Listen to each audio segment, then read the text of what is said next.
We are still in the committee of the whole, and we are at staff reports. 5.1 CEO verbal update. Nothing today. 5.2 wildfire debrief. We're 15 minutes late to our timed agenda item. I'm sorry, and thank you for your patience. I will turn it over to Mark Phillips to introduce, and then turn it over however you like. Perfect.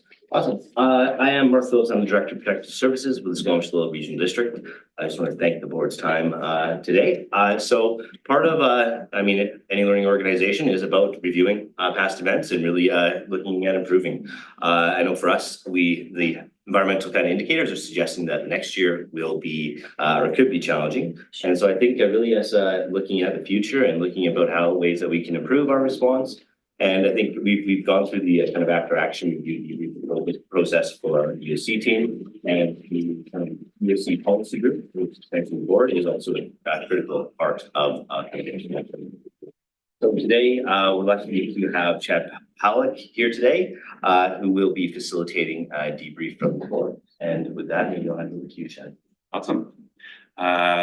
Presentation's getting loaded up. It's mostly just a bit of a distraction. You don't just always have to listen and look at me. So as Mark mentioned, my name is Chad Pawlik. I am a disaster risk management professional, a group facilitator, and I'm going to be talking to you today, as Mark said, as the policy group. For the Squamish-Lillooet Regional District, it just happens to be that the board is the policy group. You get all kinds of hats that you're so lucky to have. So that's what we'll be doing today. It'll be, if we go to the next slide, really trying to ground us a little bit. Why are we here is because no emergency response is perfect. That's just the reality. I don't know how many hundreds I've been a part of now, and there's always something afterwards you go, we could have done this better. And so if we just release that idea that we will ever be perfect in an emergency, the nature of emergencies is that we don't have the resources, we don't have the information, we don't have something. That's what makes it an emergency. So nothing's perfect, but we do want to help build a shared understanding of what went on, what your respective experiences were, and what other people were experiencing. And then we want to try and figure out, how can we learn? How can we improve? How can we make sure that next year, this year, and every other year, we continue to improve and we continue to grow? What do we want to continue? What do we want to change? So that's kind of some of the themes of where we're going today. Next slide. As we get going, every emergency that we become a part of affects us personally, and emotions get to be a part of it. I just like to start all the kind of debriefing sections with a bit of a participation agreement, for lack of better terms, of how we're going to treat each other in this room today, so that we're doing it with good faith and in a good way. So making sure that we're respectful to and of each other, that this isn't a time to point fingers and assign blame and it was so-and-so or so-and-so said this. It's not about the individuals, it's about the processes and the procedures and the systems, so that we can continue as an organization to improve, as I'm reading my other slide. Anything else that anybody wants to add to that in terms of how we're gonna work together this morning? Spoiler alert, it's not just me talking at you. No, I would suggest that, this is committee of the whole, and we need to sometimes remind ourselves that this is an opportunity to put the facts and everything on the table, but we won't be jumping to moving recommendations and motions forward, because that's not what this is about today. Yeah. I really want to receive this and then take an appropriate amount of time to digest it. So before jumping on action items. We always want to just jump to let's fix the problem. Thanks for do that. Thanks for pointing that out. Is everybody okay with that? Everybody feel comfortable that they can abide by these rules, if you will? Awesome. All right, next slide. I'm going to talk a little bit at you. I'm going to try and keep that as short as I possibly can, so that I can turn it over, and I want to hear from you guys. That's what this morning is about. So I'll do a little talkie, and then I've organized it roughly into kind of the policy group roles, the response in general. We can talk about communications, I suspect always comes up in after actions, and then just kind of open it up generally. So I'm just trying to guess on what some of the things might be, but I'll follow your lead and try and facilitate that. But next slide, please. I'm interested, if we really quickly, this is for my benefit, I know you all know each other, just really quickly, your name, what your involvement with the response was in 2023, and if there's any particular topics you want to try and shoehorn into this morning, that would really help me, and just, a couple seconds per person would be great, and I'll just start on my right. Sure. My name is Armin Herford. I'm the mayor in Squamish. My involvement in the response was more receiving updates, as well as some correspondence from some folks in the affected area. And I think this role is so interesting because we have learning to do in Squamish. We've avoided we've had some close calls, and I think there's so many lessons to be learned through the region that I can apply to decisions around this table, but also take back and see see what can be done internally in response to these things. So that's sort of where I'm at today. Thanks. Hi, Katrina Nightingale, first term counselor with Village of Pemberton. I'm sitting in for Mayor Richmond, who's away with his family. For me, it's all about learning. There's so much for me to learn, and so I'm just really grateful to be sitting at this table today with such a topic. Awesome, thanks. Yeah, Councillor with the District of Squamish, Chris Pettingill. I guess a few things for me. I've had a couple meetings with constituents on it, mostly receiving information, but there is generally a disconnect I find of the community and government and what government is, what it does, what it can do, all those sorts of things. And for me, I guess a misunderstanding about the size of the SLRD. And so for me, there's a whole topic around expectations and capacity and a common understanding of what those things are. And I think just sort of at all levels of society, I question our preparedness in general and our understanding of preparedness and how we start having that conversation of how do we grapple with this giant challenge and support each other through it, because I don't think we've really understood that. And I would say, without wanting to be, I don't know, inflammatory, I don't think in general as a society we're prepared, and we're trying to figure that out kind of on the fly now. And so how do we do that? Yeah, I'll always say that our biggest hazard is an unprepared public. So I agree with what you're saying there and the capacities for sure. Thank you. Hi, Vivian Birch Jones, Area B. Do you know where that is? That's up, isn't it? Around Lillooet. So yeah, we've kind of been on fire a couple times, and I really appreciate the information that I get from the SLRD, and I circulate that out to sort of key contacts amongst my constituents who have their own little networks, and people really appreciate that. Now we are working really hard and doing some groundbreaking work and research in recovery post wildfire. I'm pretty proud of that, and particularly Mark, thank you for helping that happen, facilitating it, leading it, and yes, I'm looking forward to this session. Yeah, I think the SLRD has a lot to be proud of for sure. Okay. I'm Jen Ford, counselor in Whistler, chair of the board. And I think I did 23 interviews with CBC, CTV, not only on behalf of the SLRD, but on behalf of the Union of BC Municipalities. I was working really closely with Ministry of EMCR throughout the wildfire season, not only on behalf of this region, but Adams Lake and beyond in Kelowna. And so I felt extremely informed by our staff, our comms staff, our area director in Area A, who was on the ground, constituents continuously reaching out to share their perspectives, but also seek support.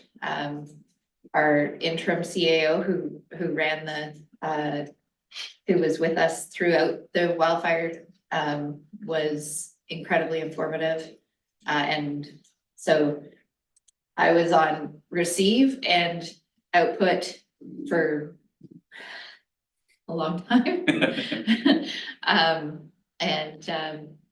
But yes, we have a lot of work to do to bring the public along and to bring ourselves along. Thank you. Hi, Tony Rainbow. I'm the area director for Area D, which south of Whistler down to Lions Bay, sort of surrounds Squamish. We had a wildfire a couple of years ago in the Upper Squamish Valley. I think one of the takeaways from that was that they were almost a sort of a poster child for fire smart, because I think we lost one structure, and some of the others we didn't lose them because they had done such sort of aggressive fire smarting around them. So that community is kind of aware and prepared in a way.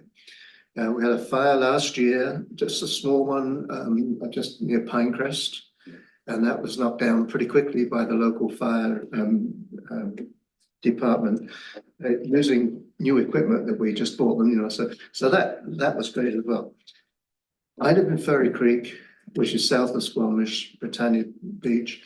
And I'd say what worries me about that area is people are sort of blasé. You know, we're probably one of the few areas in the province that was untouched by fire last year. We didn't even get any smoke. And it's hard for me to, when I'm talking to people, they don't seem to really understand that could happen. There's no sort of magic thing that's stopping it. It could happen where we live, and I think there's lots of fire smarting that could be done and should be done, and then not paying attention to. It's not that our local fire department and Mark and that we don't try. You know, we've got the information and so on, but I'm not seeing the action that I think we should be seeing. Yeah, well, and I think that it's a good juxtaposition because you have the Upper Squamish Valley that has had multiple fires go through there, and thus the action in the fire smarting, and then some other areas that haven't had that personal experience, and therefore, well, it doesn't impact me as much and don't want to take the action. So yeah, the public reaction can be really driven by their personal experience for sure. Thank you for sharing. Hi, I'm Lori Hoppel. I'm the mayor of Lillooet. And often by August, Lillooet loses its sun and we have smoke for most of the entire month. So I want to start off by saying that I think the SLRD staff do a very good job of kind of mitigating what goes on in our area and around our area. But I think that there is disconnect in between what defines the roles of the province versus the roles of the region versus the roles of the municipality. And often those lines can be blurred. And I think we need to do better to understand those lines. Especially when it comes to communication. Is it coming from the province? Is it coming from the SLRD? Is it coming from the district? Where can we kind of define that? Because when the lines are blurred like that, then often staff do take the brunt of it, and it's not them. It needs to be more directed of how we can do better and where that jurisdiction is.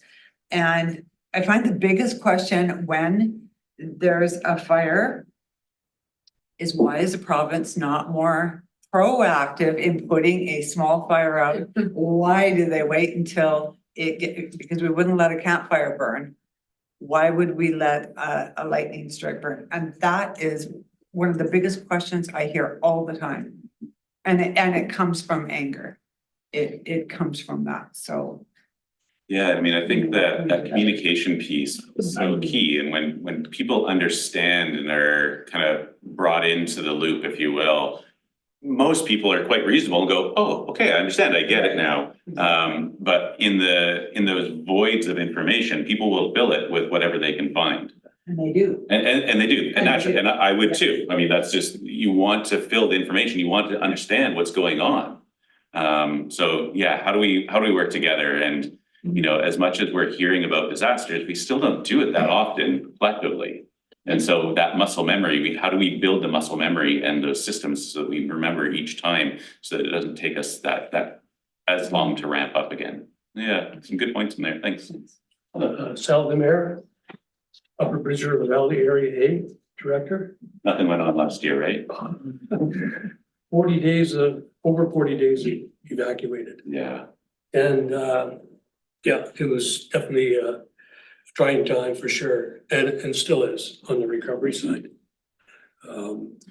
But I've got some bullet points here. If you, is that what you want, or? We'll probably get to those. Okay. Just at this point, just kind of a little bit about your involvement in any particular, like, Yeah. big topics that you want to cover.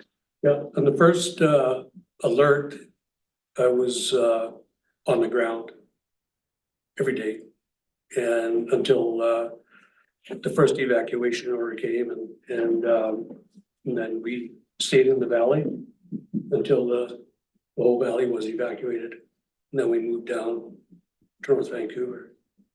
But still kept going. I was doing daily newsletters every day, pretty well, putting accurate information out, because what was happening on social media was crazy. It was just insane. Blessing and So a curse. get that information out, and yeah, I'll just leave it at that, and I'll talk to that a bit later. Yeah. Yeah, and the recovery right now, it's we're starting to be at a critical stage with people, with what they're planning on doing. So, yeah. Yeah, you, your area definitely took the brunt last year, didn't it? Yeah. And still is. Yeah, I've been keeping tabs a little bit on the recovery efforts, and they're not easy conversation. Recovery is never an easy conversation. So I mean, unfortunately, par for course in that there are those crunchy topics that are going on for sure. Yeah, lots of emotions. For sure. And I mean, I think that's something that we need to acknowledge that, I mean, and I think I said it a little bit, but like these events touch us all personally, regardless of, you know, how involved we were. But the more involved you are, the more, and the closer to home it is, those emotions are high. And yet we're asked as responders in various capacities to continue to do a job while we're impacted, while our families are impacted. So yeah, I think it's right to acknowledge the impact, and we've heard that in the staff debriefing as well, the mental and the physical impacts that responding, especially over a long duration, has on individuals. So thanks, Sal. Hello, my name is John French. I'm a second-term councillor in the district of Squamish, a distant observer, but definitely a keen learner of the lessons that came out of the Squamish-Lillooet Regional District to the 2023 wildfire season.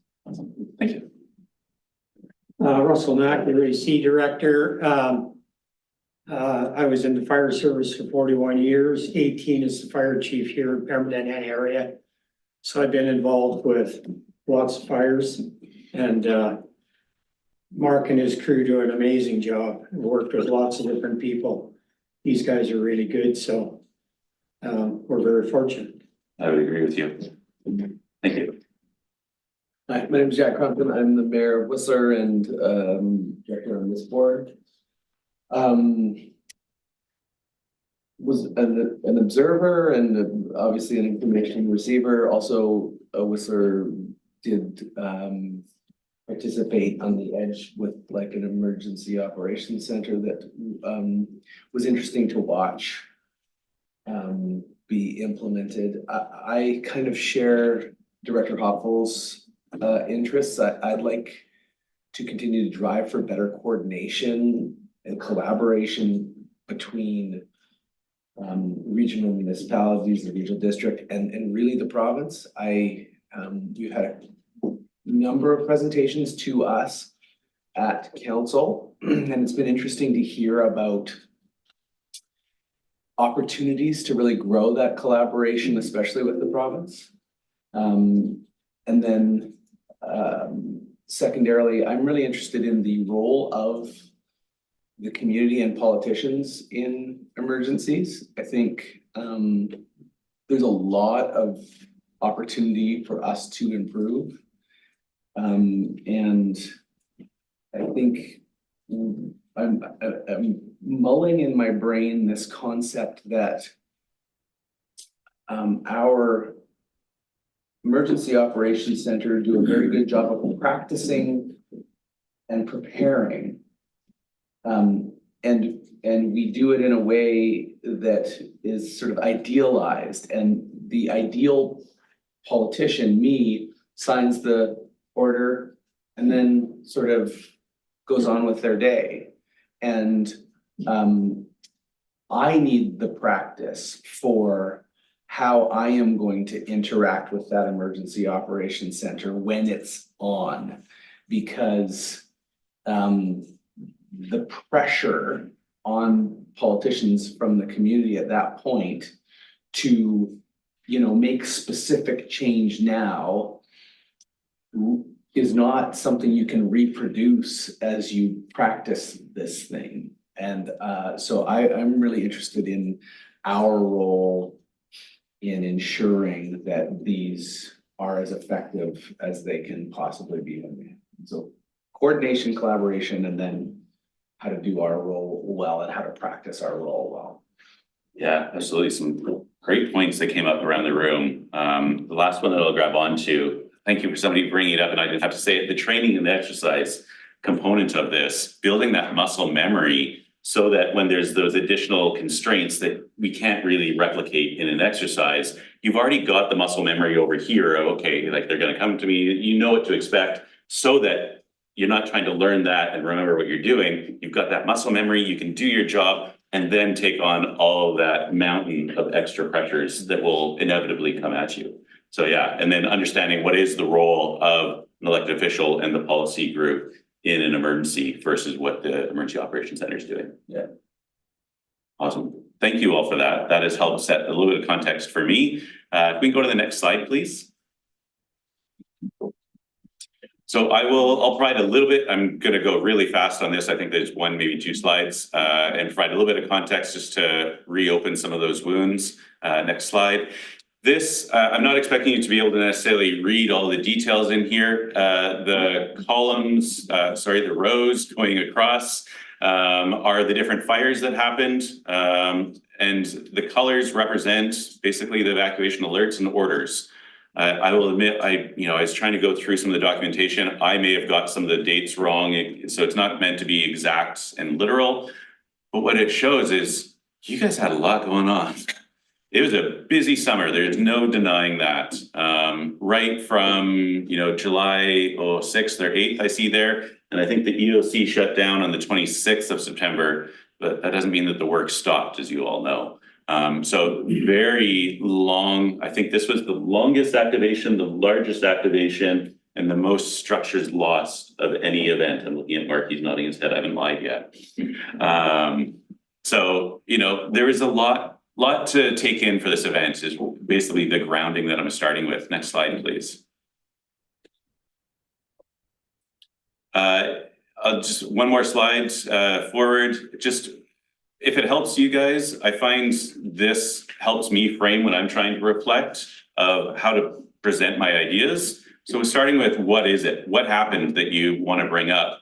And so what? Why does it matter? What impact did it have that I'm trying to think of an example. Coordination wasn't as good as you wanted. So what? What did that result in? And what can we do about it? And I acknowledge Jen's comments about not trying to fix the problems, but what is it about that? So just again, a way to frame some thoughts if you're bringing them forward or any other way that you normally do. Next slide, please.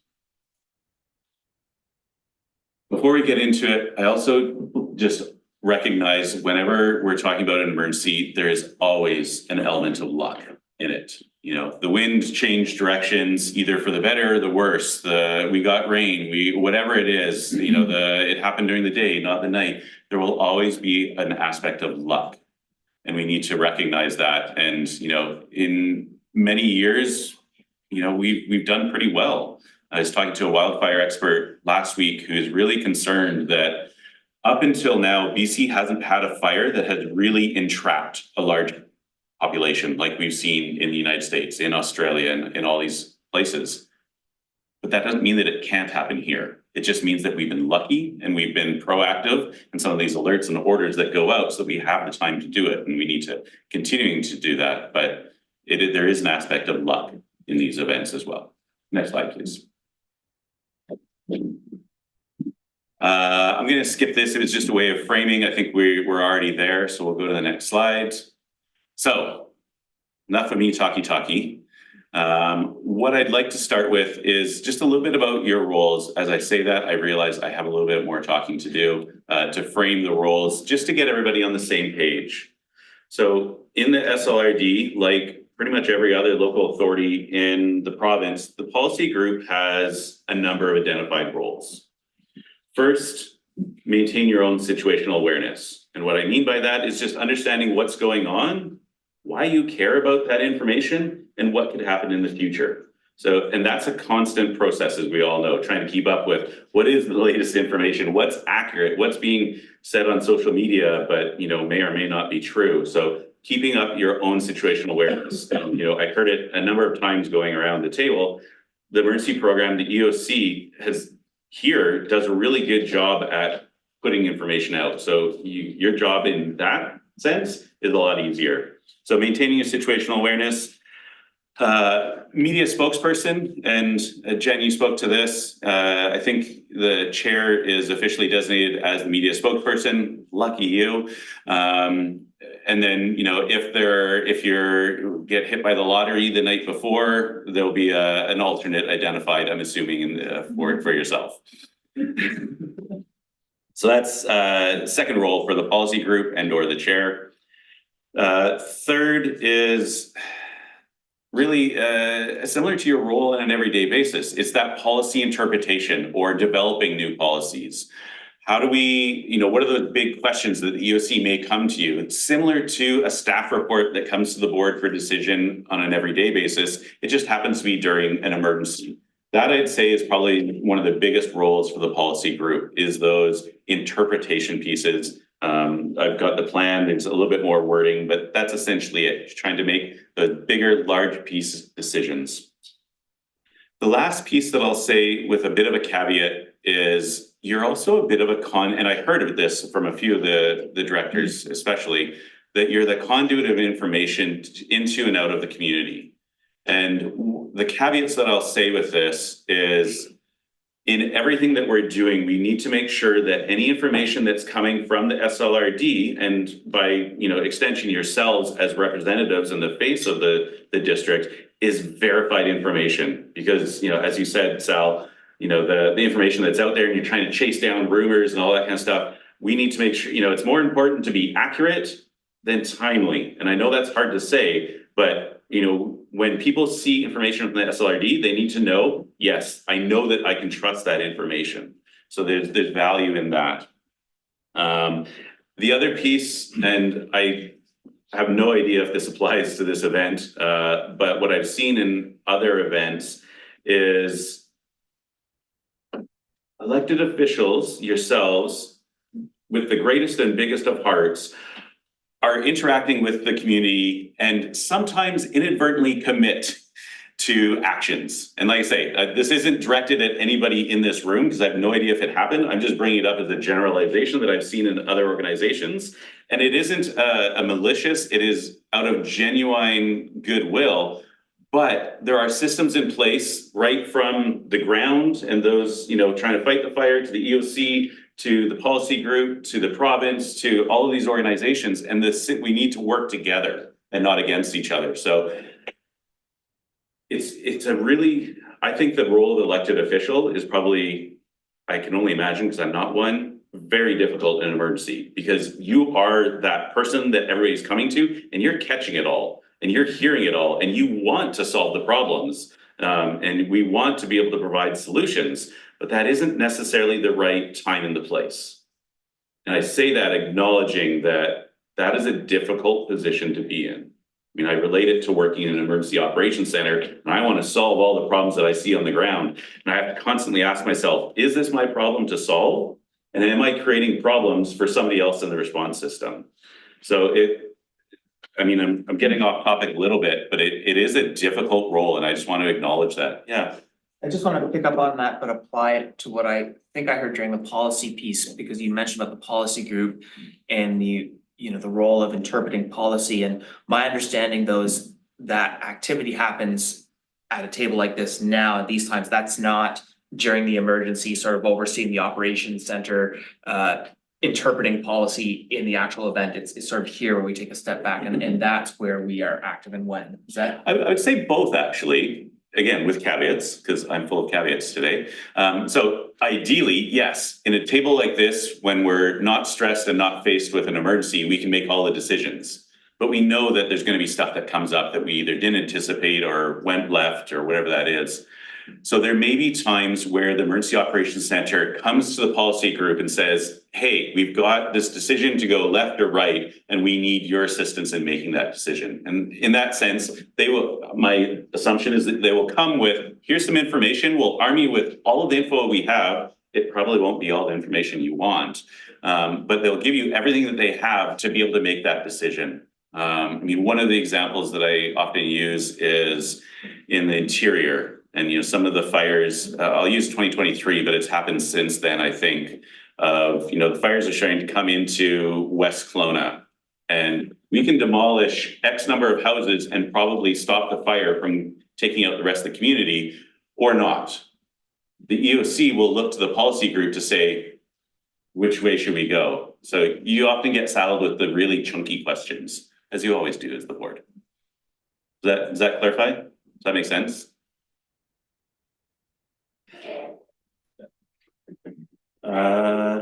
I think that's all I really wanted to seed as ideas, and I promise I'll stop talking now. The slide up here is just some prompts, if we get to the point where we need prompts of what are some of the things that you need to be able to do those 4 roles that I described, you know, whether it's training, resources, policies, processes, so that as we move forward, we can continue to improve and make sure that you're enabled to do the jobs that you need to do. Here we go. Your guys' turn. What did I pull up in there? What band-aids did I rip off that I didn't know?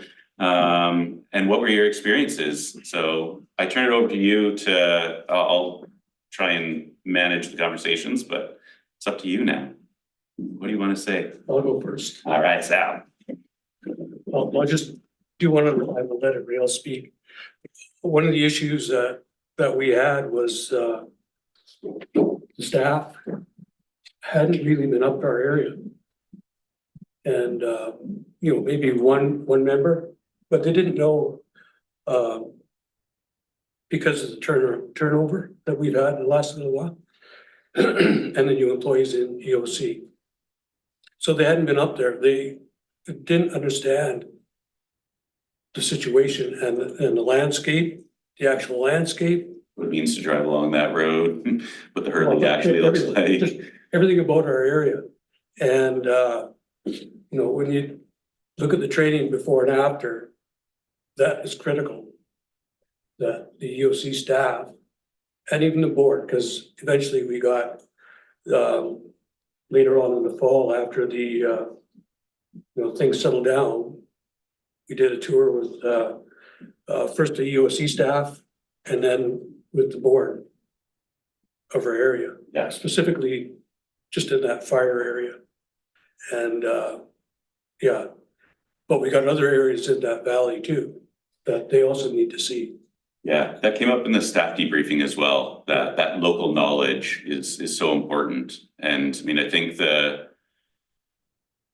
what I would echo back, just as I have no idea, I'm just going off script, Mark might hit me in the back of the head, but the time to do, like, you have such a wide area and you have such diverse geography that it is important to understand. I give you that. But the time then that staff have to be able to take a day and drive around the area or whatever that is, when they already have the, you know, all the other restraints on their time. So I encourage the board to try and figure out how to free up staff time or have the capacity to be able to do that, because as you say, it's so important.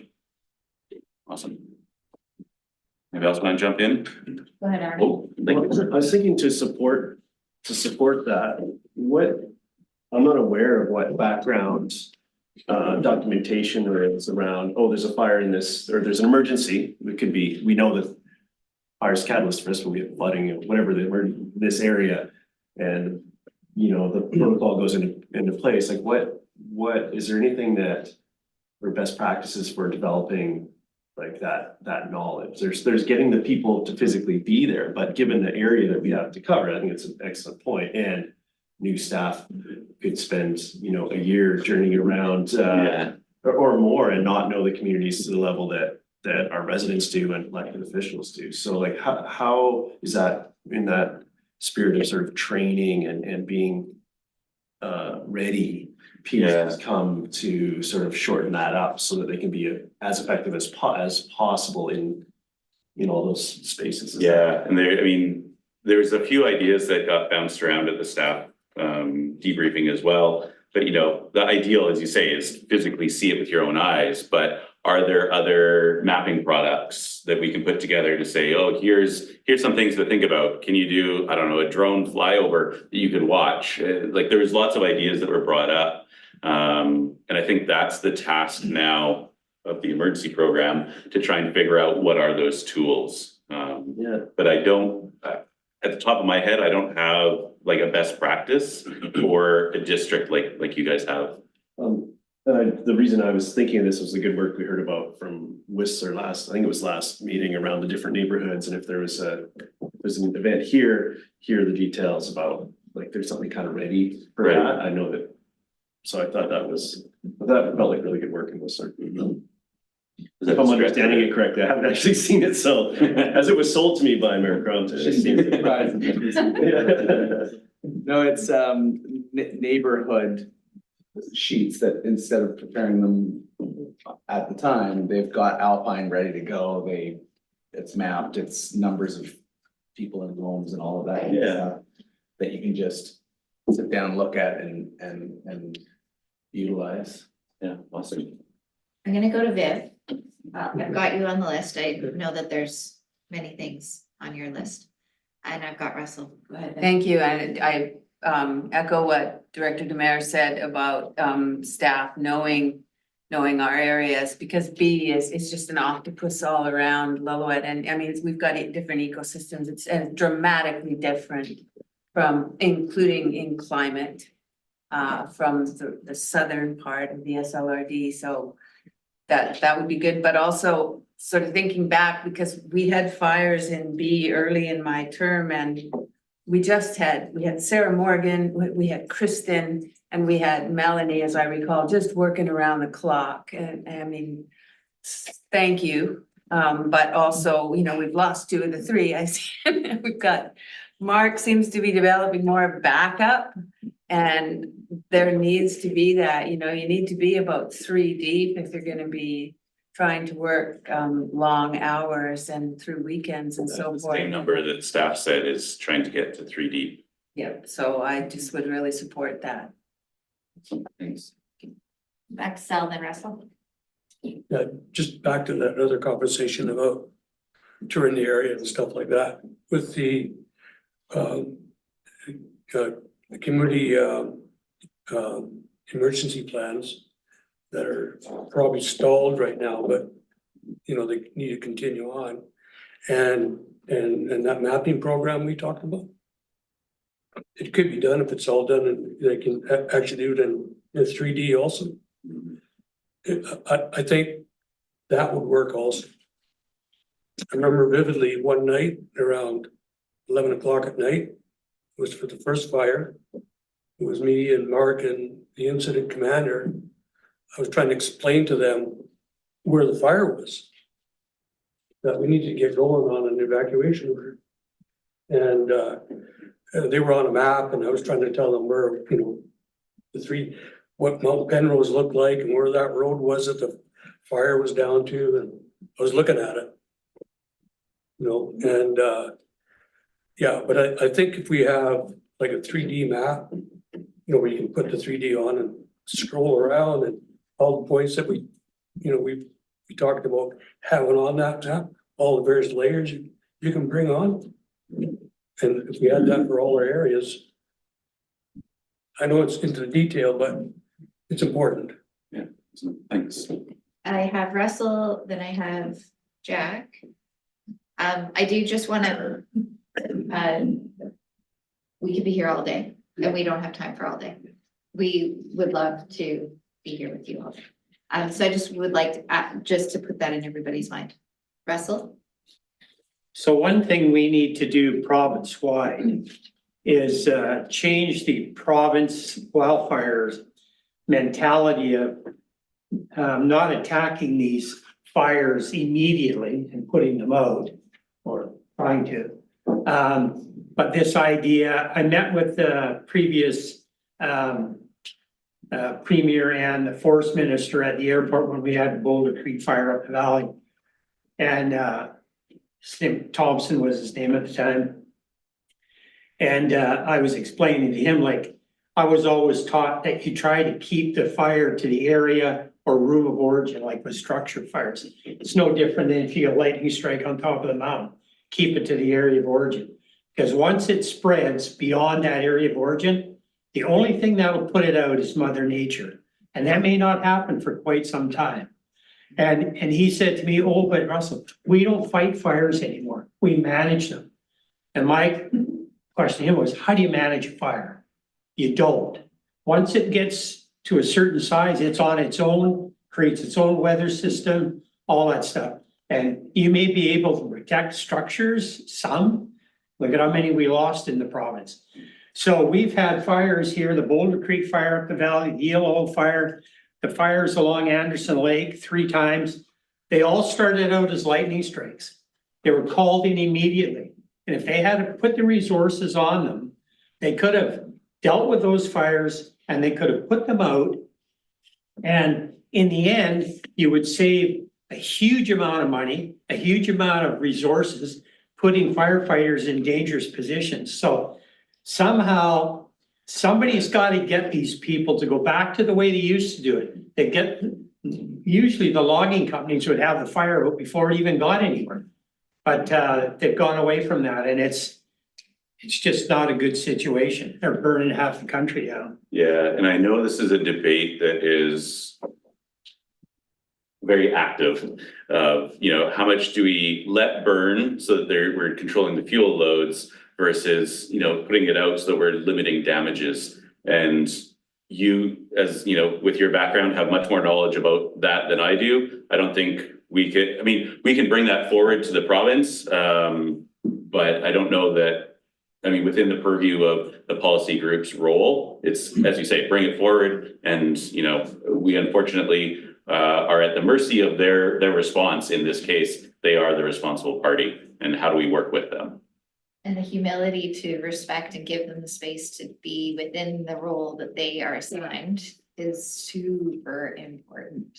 Because while we all have our ideas of what we see and what we would like to see and what we think we know better, because we know our areas, we know our topography, we know our community, we know our people, we know what we've done in the past, and we know what worked for us.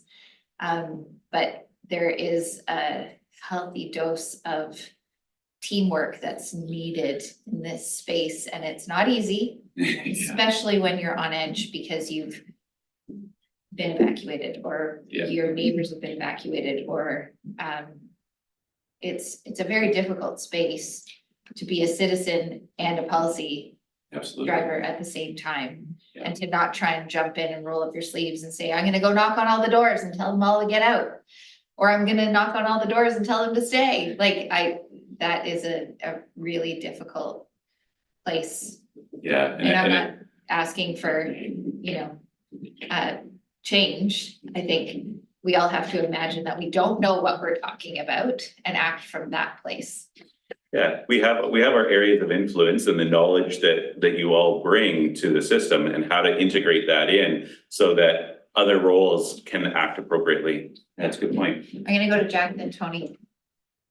Yeah, I think the right approach there is an advocacy one from us to the province. I think that is something we can work on. I wonder about our role in this and it's a question, like what function do we have in a fire to use maps and make decisions about where water is dropped and who's evacuated and who's not. That coordination question is what interests me. So we say we need a 3D map. Do we need a 3D map, or does BC Wildfire Service need a 3D map? And who makes the decision to evacuate and not? Because for me, it's coordination. So what's going on and who needs a map? Happy to take it or you Yeah, can. for sure. I would say, you know what, for our operations, having maps, I mean, that's how we learned the area. We were nonstop, and you feel like you intimately know an area, even though you haven't been there, through those maps. And although it's completely different being there in person. I would say that, yeah, for us, it's helpful, that local context, for BC Wildfire Service, that was another role that we played. Is helping them understand? Yeah, helping them, Okay. giving that local understanding of the area. I'd say for the policy group though, I think it is about that policy, and I think we would provide the information, so tools, whether it's maps and the resources that we are using, or we've gathered from the partners to help inform you in terms of making a policy related decision. So on this understanding one, it feels to me like this is a budget decision. It's like that we would be, through our budget process, supporting additional tools for our team if it's something that we felt like was important. Can I speak to that? Okay. We funded that. We've already funded it. Sorry, generally decisions about additional maps, additional tools. I as a policy group, my point is that it's not a decision about you know, our knowledge as board members of where Mount Penrose is and stuff like that. It's about a decision made to fund, good decision, so that BC Wildfire and our team can have those tools themselves. Totally. I mean, the way that I think of, as you work your way up the structure, if you will, you're enabling the layer below you. So the EOC is enabling those that are on the ground trying to, in this case, fight a fire. The policy group is trying to enable the EOC to be able to do their job. Yeah. The PREOCs, the Provincial Regional Emergency Operations Centers, are trying to enable the local governments and regional districts. So it's all about enabling, and all throughout that, the communication, the coordination to be able to do that. Do they feel undermapped? Like, does the PREOC feel like they don't have the tools? I would argue that everybody is undermapped, feels undermapped. Okay. We could always have more maps. We could always have more information. I can come up with, you know, layers and lists. Do we have adequate information to be able to do the job? That's the question, because we can always add more. But is that actually changing the outcomes of the decisions? That's the question that I always pose. Like, sure, we could do a full 3D flyover of all of the SLRD. Do we need that, or is an existing, I don't even know, does Google Earth exist anymore? Is Google Earth enough? You know, is that give us enough of a information, or do we need, you know, full LiDAR flyover? Like, so these are the questions, and I think that's where staff does the research, you know, understands the tactical side of it, and where some of those gaps of working with wildfire or anybody or Ministry of Environment, et cetera, are to say, hey, board, here's where what we're seeing and what we recommend, and, you know, option A, option B, and here's the outcomes. Because from my perspective, like, the reason we did those forms for neighborhoods is because that's what BC Wildfire Service is going to ask us for. And I wonder if every regional district around the province is like, we need to do this kind of map or that kind of map. And then when BC Wildfire rolls into a scenario and BC PREOC has set up, and we're giving them our, like, you know, well-funded mapping program that they have no idea about how it works. And shouldn't they be giving, if we want to spend money on this, shouldn't they be giving us a bit of a template of what they would like to see us invest in? I mean, it's a good question to ask. I'm gonna look at the mark for the exact quote, but there is one of the incident commanders through 2023 that was working in the area that said that the SLRD was basically the best information, like best team that he had worked with, I think, ever. Yeah, for sure. And I think it came to multiple people that our team was very proactive. But I think on the mapping piece, I mean, that is an area that we do struggle with. And we already have identified gaps as we go forwards into the season. But I know often the maps that we get from wildfire season, they show us a picture of a map and they draw a little circle. And then we take that and we need to go into ArcGIS and figure out the parcels and everything like that. And then figure actually what is the evacuation area that we are working on. So it's often we are getting just very rough information and we actually need to turn it into a product. And it's not, it's also to support our situational awareness, but it's also to support our communication of where the risks are and what needs to happen. So it's on both sides. It's for us to have capacity, but it's also for us to be able to enable understanding of where the hazards are and risks and what we're asking. Thanks. Tony. Yeah. We'll speak, I guess, to our role as advocates, not so much as policy that we can make here. I'm reading a book right now called Firestorm, and the message I'm getting from that is that we need to change our focus on how we manage forests and switch to a more sort of proactive rather than reactive situation. We're just talking right now that there are going to be fires. Whether we agree with Russell or not, you know, some people argue we'll let some places burn, others say we're going to knock them down right away. But we're reacting to that situation. And the argument that I have been made is we should be taking more money than we have at the moment, away from the sort of reactive side of it and into the proactive side. You know, I lived in Kelowna for a while. I'll just give you an example. Somebody made a policy in Kelowna that in the forests around the town, they could no longer burn the slash. Used to do it every year, you know, at the end of the logging season, if you like, they burn off the slash. And that would change the air quality in town. And so they made the decision, no more slash burning. Well, that went on for 25 years. And in 2003, was it? You know, had that massive fire in it. A friend of mine's a forester up there, and they did a study afterwards, and they concluded that was as bad as it was because of that policy of how that forest was managed. Yeah. And I think we've got to take a new look at that and say, are we doing things properly in the way that we manage logging and so on? Don't quote me on the numbers. Well, I'm not even gonna say the numbers because I don't know them. And the province, I think, has started doing that shift. As you say, it's been decades of fuel loads building up in our forests. And so they have invested millions, billions, I don't know, a lot of money to a substantial increase in trying to do some of that preventative burn backs and trying to manage that fuel load. I can't speak to it in detail, but I think that shift is starting to happen. And I think it's coming from those experiences and some of what you were saying, for sure. So I think our role there is to sort of support that and to advocate for that. Yeah, for sure. So, No, sorry, Russell, I've got a list.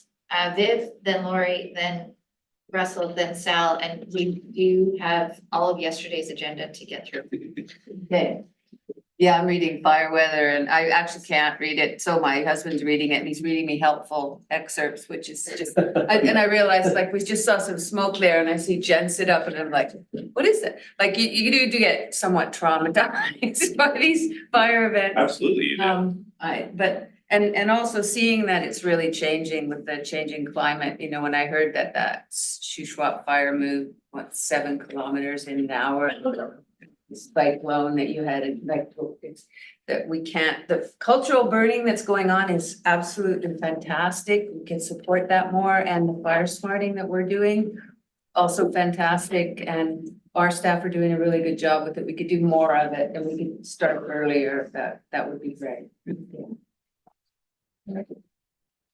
So, right now in Lillooet, we don't have a fire chief and we don't have a CAO, but we're on the verge of changing that. So, in this last few months, it kind of made me panic because I thought, what is my role as a mayor? What is my role? So I went to, our fire chief before he retired. And I went through all his emergency management books and he kind of took me down that path of what they do.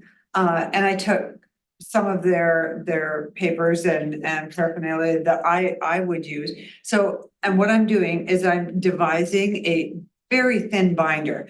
And what that's gonna be, it's gonna be a red binder. So whether it be fire or flood or whatever the emergency is, I need to know what my role is. And I want to be able to go in, open this binder and say, okay, here it is. This is my role. This is what I have to do as a mayor. Because I don't want to get into the emergency management. I don't want to step on their toes. I don't want to get in their way and start doing things. But what is my role? So, and I want also to have this binder so readable that if I'm not there, then whoever my alternate is can go in there and say, oh, okay, she's got this. This is first step, second step, third step. So where do I find more of that information? Like, I know that I'll have to work with our fire department and our new CAO when they get there. But in the meantime, where can I find more of that information to devise my own protocol? How to answer that? That's a good question. I would say that I would caution you about putting it together in isolation. And grabbing resources from somewhere else that will probably be similar, but may not be exactly your context.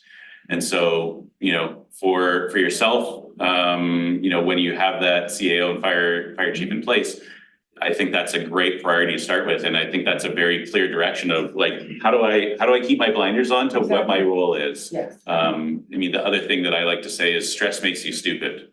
You know, we've all had those moments where afterwards you're like, oh, if only I, you know, said that in the argument. I want to pre-plan it. Yeah, so having something that you can refer to and, you know, regardless of how trained or experienced you think you are, you have something that, like you say, you can open up. So I would, you know, throw Mark's team under the bus here, and say that would probably be something for the SLRD that, you know, they could help work with the board to put together to be able to provide something like that of what is the role for, you know, an area director, for the chair, et cetera. And Great segue. you know, perfect to, you know, what you need to do your job. So a resource, and then the training and the exercises that you alluded to earlier to make sure that you have a little bit of muscle memory so that, you know, when your stress hormones are going through the roof, you know, got a little bit of a remembering of what's in place. And I just want to add to that is when these fires were going on through the SLRD, like, and we were getting letters or we were getting copies of letters. What is my role again? Yeah. My role was saying, hey, Sal, just letting you know I'm thinking of you. I didn't know. Yeah, no, it's a good idea for us to probably workshop in advance of fire season. Too late. We're already It's there. too late, but okay, let's lament that or move on. And have some kind of probably a virtual workshop that we can just talk about it as the board and understand how we're gonna stay in our lane. And with that, I'm gonna move us along. Sal, last comments? I'm gonna quickly just go through my bullet points. I can share that with you. Yeah, if you want to send them afterwards, then I'll definitely take them. So I've already gone through lack of staff knowledge for area A. No staff presence during the wildfire months. RCMP involvement with evacuation orders and people in evacuation orders. There were issues around that. Very hard to control public access into the evacuation order area in our area. Yeah, very So many little toll roads all over the place. Many residents did not follow the evacuation order and stayed behind, especially once the whole area was on evacuation order.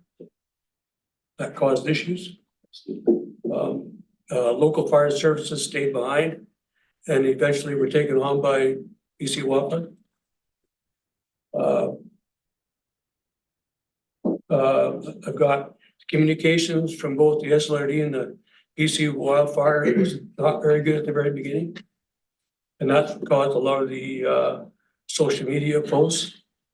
Eventually they got a lot better as time went on. And so that was good to see.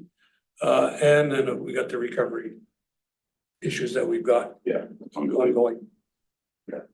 Yeah, I mean, I think unfortunately, not a lot of surprises in there. I mean, I broadly group reluctant evacuees and issues around evacuations.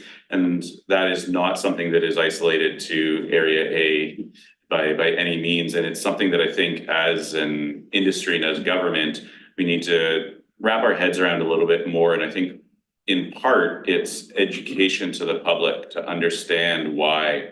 And, you know, again, it comes back to that experience. Well, there's always been these orders, and nothing's ever happened to me, so I'm not gonna go. But, you know, it's law of probability, really. But it's a human nature thing. And so there's an education component to understanding why and how these decisions get made so that you get higher compliance, because it does, as you say, have an enormous impact on the response and the ability to actually then control or manage the fire. Because if there's people in the area, it changes the tactics that are available. My son's dad was on the ground, asking, people to leave, working with BC Wildfire. And the, risk to, That individual. like, the risk to the responders can't be underappreciated. And as much as that people feel like they're staying behind because they feel like that's their only thing that they can do to deal with the issue, it's an incredibly visceral response. It's not necessarily logical, but the dangers that they present to themselves, to everybody around them that are interacting with this space. Also incites reactions from people. So I'm gonna go to to Director Nightingale, and then I have you, Russell, sorry, go ahead.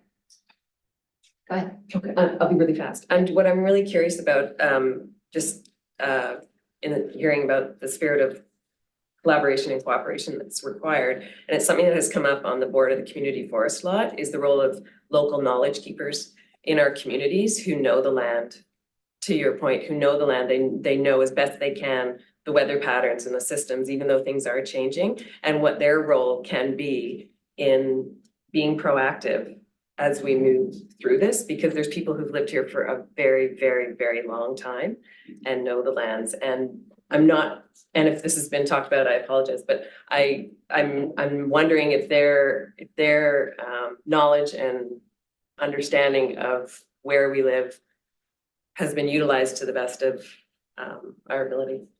Yeah, I think it's an ongoing question with every response and how to maximize the benefit of that and, and find those balancing points. And I know BC Wildfire this year, over the winter, has announced that they're working on ways to how to integrate some of the local contractors and local knowledge and such. So, I mean, it is a dynamic conversation for sure, and one that I think continues, that question needs to continue to get asked of, are we doing what we can and leveraging what we have, for sure. Russell, fine. So in 2003, after those fires, the province hired Gary Filman, who was the retired Premier of Manitoba, to do the Filman report, which he did. And I've read it. It was an excellent report. Somehow it got put on a shelf somewhere in the legislature, wherever. There's people in that service right now that have never heard of the Filman report.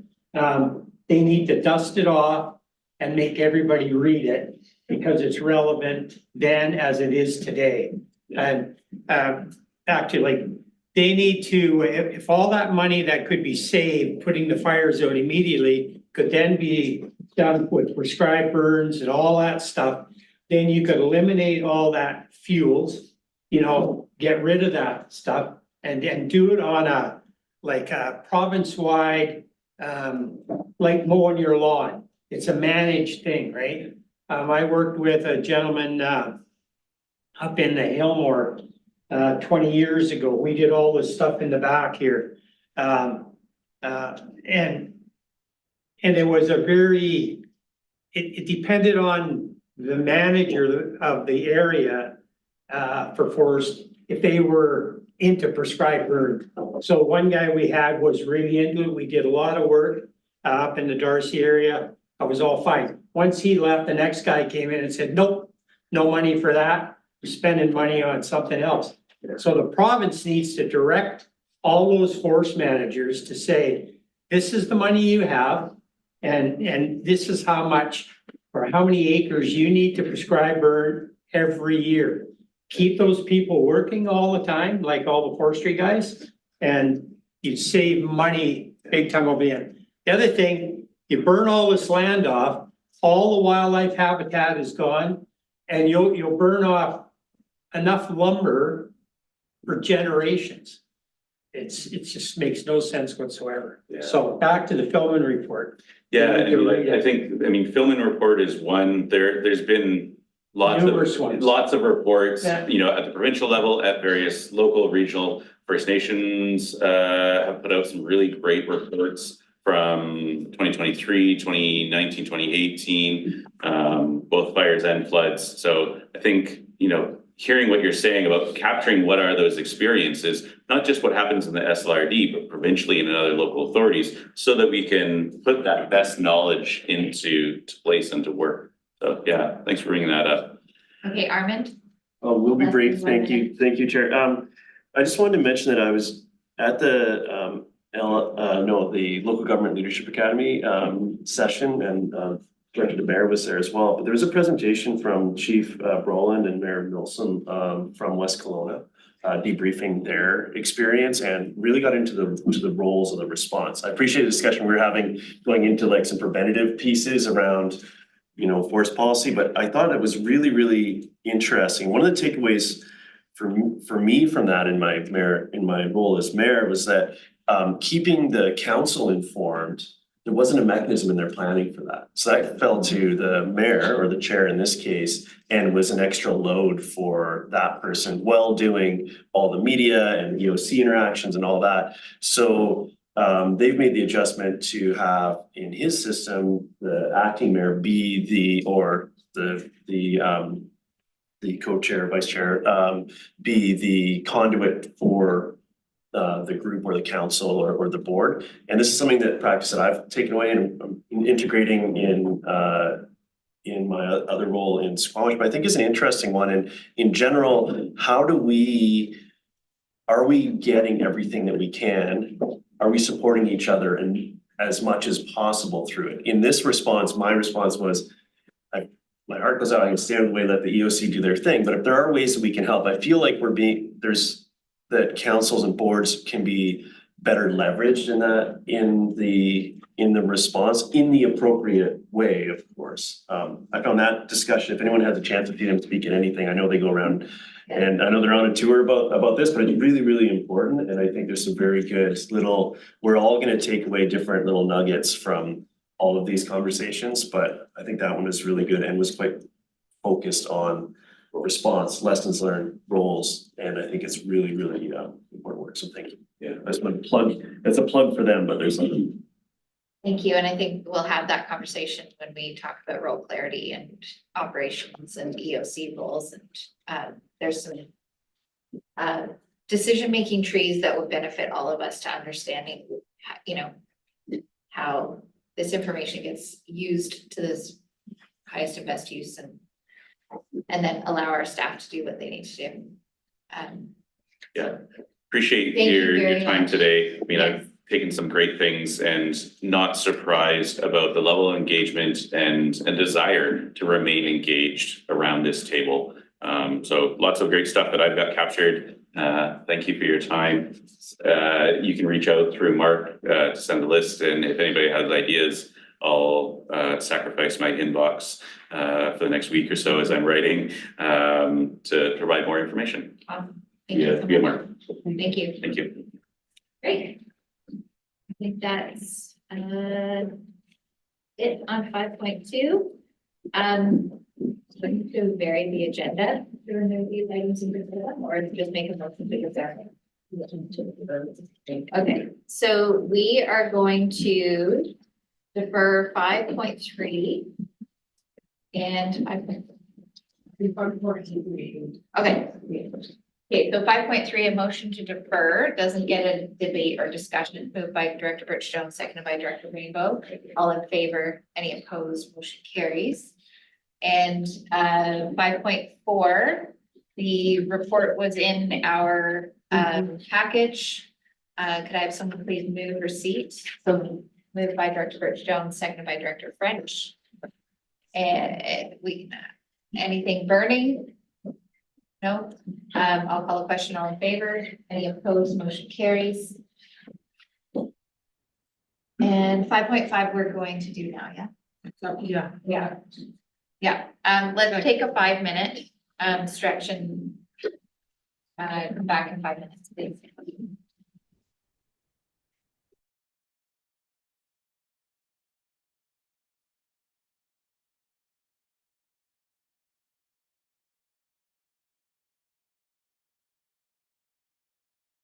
We are at 5.5 and we are going to defer the follow-up action lists to June because we have too much that didn't get done and we don't have enough hours in the day. Should we put the review of the follow-up action list onto the fuel? Jim, you want a motion for that? Yes, please. Moving, Move. deferral, seconded by Director Rickard. All in favor? Opposed, motion carried. Thank you for doing the reading and being prepared to have this discussion. And I'm gonna ask you all to save that in your banks for June. Because it is super important. Hopefully a lot of that gets picked off before then. Further pitch in week? Yeah, Seriously, I'm fine. yeah. Thank you. Sorry, can I just ask, Okay. I've done a lot of Just pitching a this second. week already. Question? 5.3, it was deferred too. Is that deferred till June? Yeah. Both of them? Okay. Thank you. I'll move that we defer pitch in week, or we cancel, we don't do it this year. We can do it later today. Okay, I don't mind spending some time when I get home, 20 minutes pitching in around my neighborhood. okay, well, everyone has to take a picture of yourself doing some pitching somewhere in your neighborhood. And there are bags at the entrance. Got it. I've been pitching in all week, so. Seconded, all in favor. Are there any opposed? Motion carries. It's not that it's not important, but we have to use our time wisely. Yeah. You can use that. I came prepared. I love it. We're all dressed. All right, we are moving on to shared verbal, and I am going to skip it. Any additional late business? No. I think we can manage to deal with the 9.1, which is the fuel items recommended to be rescinded. Did you want to deal with that one now? Yeah, hi everyone. Here we are. So as I'm just pulling up my report, but as it's discussed in the report, these items are recommended to be rescinded through managers and staff for various reasons, some of them being administrative, some of them being their scale. I think in the future, we can have a policy discussion about giving the CAO some authority to look those things that are minor and administrative, or for example, 2022 didn't get done and now the 2023 agreement is in place, those sort of things. But for now, in respect to these are resolutions of the board and work has stopped on them. We ask the board to consider rescinding them. I would like to specifically talk to the NEDIC one. Thank you. Because I knew I had a lot of questions, so I knew everyone here would have a lot of questions. The work of the former CAO was directed staff to stop working on NEDIC. And that until there was priority and capacity and investment in economic development role in the SLRD on a staffing, that there's no capacity to participate and continue the NEDIC work. The other concern that was noted by the former CAO and by staff was that a lot of the work was being created and it was not being vetted by the board. And this is places where that works. I would say, looking at these resolutions, there is some work that is being vetted by the board because the board has passed some resolutions that came from NEDIC recommendations. So my comment would be we don't have to rescind these. If the board would like to continue NEDIC. I think it's a worthy conversation that maybe an information report comes or it's held. And this might be my recommendation because the information report is another fuel. Yeah. It's held until the 2025 budget process where we consider capacity and investment into reigniting this and the purpose of it. I'm from an economic development background, so I see a lot of value in economic development everywhere. But to bring it back to staff and say to work on it now would be, what do I take off the plate? No. But could we say, reinitiate and shelve the work that's been done for future? Don't use reignite. Yeah, oh, No. right, sorry. Can I make a recommendation? Sure. It exists on the fuel. You can stay on the fuel. It can stay as inactive. That's fine to leave it shelved, to talk about it next year. And then during the budget process, we talk. Okay. Thank you. Mhm. I'm just wondering if, thinking about your circumstance up there, is that something you can do just locally without involving staff at that point, with concerns you have, and sort of bring them either directly to the board or to EAD? Of course, Something along those lines. yes. Thank you. Okay. The other ones are there, and in my report, I outline why they are being recommended for rescinding. And just open the floor for any questions. Well, I just wonder if it's helpful to add two more, or if we just wait till June, because I noticed there's a My Sea to Sky letters came in, we were gonna write to the DCER, but that decision's already been made, and I think we may have already. And the row is actually repeated twice, so Yeah. pull two rows I off saw by that just too. rescinding that maybe. Happy for that one. Yeah, there's a couple that, yeah. I mean, for the sake of time and as much as we like it removing, I think perhaps communicating that and we just bring those to a future one, that'd be great. But I really am happy about that progress. Anything we can take off the list? So what do you need here? A motion to rescind the basket. So we have them in order here, so we can do these 9. After the NEDIC one, Yeah, the 9 that are after the NEDIC, we can do together. okay. And then there's 2, the last 2 we can do in the. I don't know what page you're on, I'm sorry. Sorry, it's on the, Committee of the whole. on the committee of the whole agenda. Okay, So Tony, Director Rainbow moves, seconded by Director Birch-Jones. Comment or question? Sorry, just so I want to make sure we've removed the economic development piece.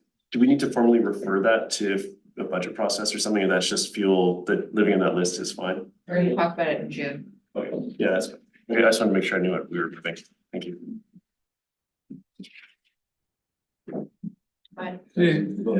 Sorry. Got me all confused. Literally. So when I look at the, we had 3 priorities in the NEDIC after a long list. I don't know, have you looked at the documentation? The NEDIC documentation, no. No. Okay. I've been briefed by staff. Yeah, through that process, we had 3 priority items. And one of them was the trail strategy and bringing it, having it as an action item at one of the C2Cs, the Northern Stallion. Economic development is key for our area, for all 3 areas, Lillooet Area B and Area A. that's exactly why I would like to just be able to bring that forward Yeah. when we talk about it for the budget next You're year. not rescinding. Oh, No, No, It's laying on the taking it out. list. it's on pause. Okay, I can make personally, I included that because from prior leadership, it was recommended that it be, that all work stop, so I wanted this conversation to say, this is on the list of, and I think that there's more work, conversations to be had. So just to be super transparent. Yeah, in that. I think maybe it's a conversation for the EAD meeting. And then we can bring anything forward to the board from it. Through the chair, and as we've discussed, what I'd like to focus on is that be a conversation in 2025? Because the capacity that was built, it was not based on minute work. Yeah. Well, we can- Well, the thing is, we've got to see the CDC coming up. So Well, then bring something to the AD, separate from NEDIC, don't have to call it NEDIC, just, there's something that critical that needs to go to that C2C, then. it's already, we've already got it. It's in there. Okay. Yeah. Just, I'd hate to lose all that work that was done. There was a lot of money went into the We're not losing into the anything. consultant. Yeah. But that's not what we're suggesting. Do you need a motion to support that recommendation, or have we already approved? Yeah, it still exists. Okay. It still exists. Motion to receive? We've got the motion on the floor. I'm gonna call the question. All in favor? Any opposed? Motion carries. And then the 2, 3, that's at the very end of the resolution, that staff bring back a report about the costs and logistics, creating an educational video. You can read it, that funding of up to $3,000 be granted to Squamish Trails Society. And that the board consider a sub-area planning process for the Callahan Valley at a future committee with the whole. Those are on the floor right now. Could I have someone move those, please? Moved by Director Hopfull, seconded by Director Birch Jones. Comments? All in favor? Any opposed? Motion carries. move to adjourn. And motion to adjourn this committee of the whole, moved by Director Rainbow, seconded by Director Whitford. All in favor? Any opposed? Motion carries. We go. Close that. Reopen this board meeting to the public.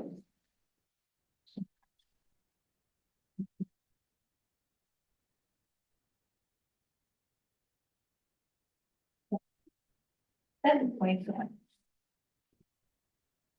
CAO verbal update. Everyone.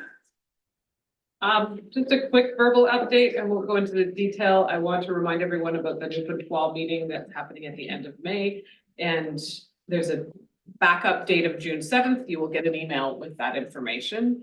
And this will be probably a cornerstone to the work of introducing UNDRIP at the Squamish-Lillooet Regional District.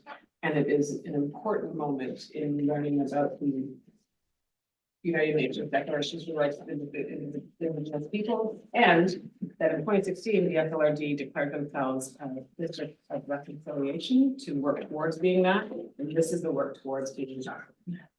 While we're working with not all communities that are within the regional district, we are working with the community to then inspire all the future work, and the learning that will be taking place during then is going to include every work that we do in the future with all other communities and nations.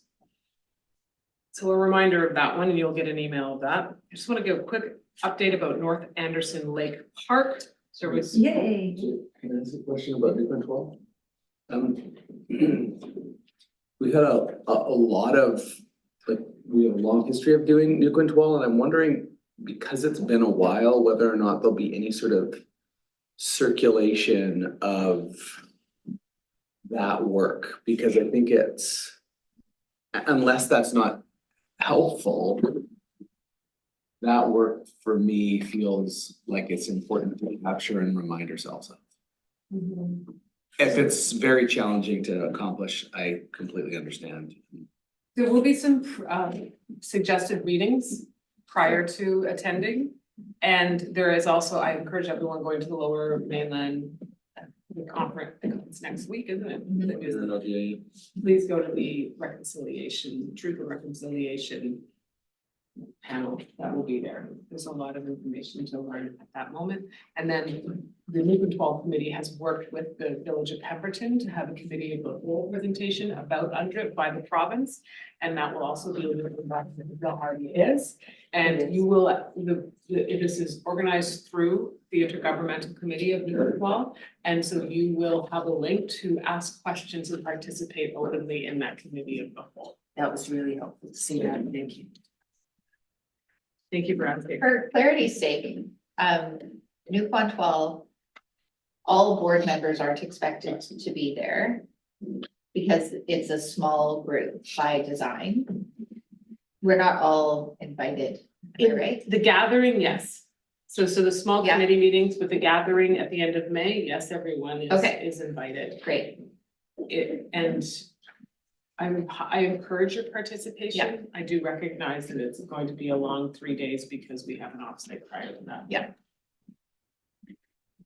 Everyone clear on that? Because I think there have been questions in the past about like, well, I didn't have it in my inbox or I didn't have it in my calendar. And so I think it's not open to the public.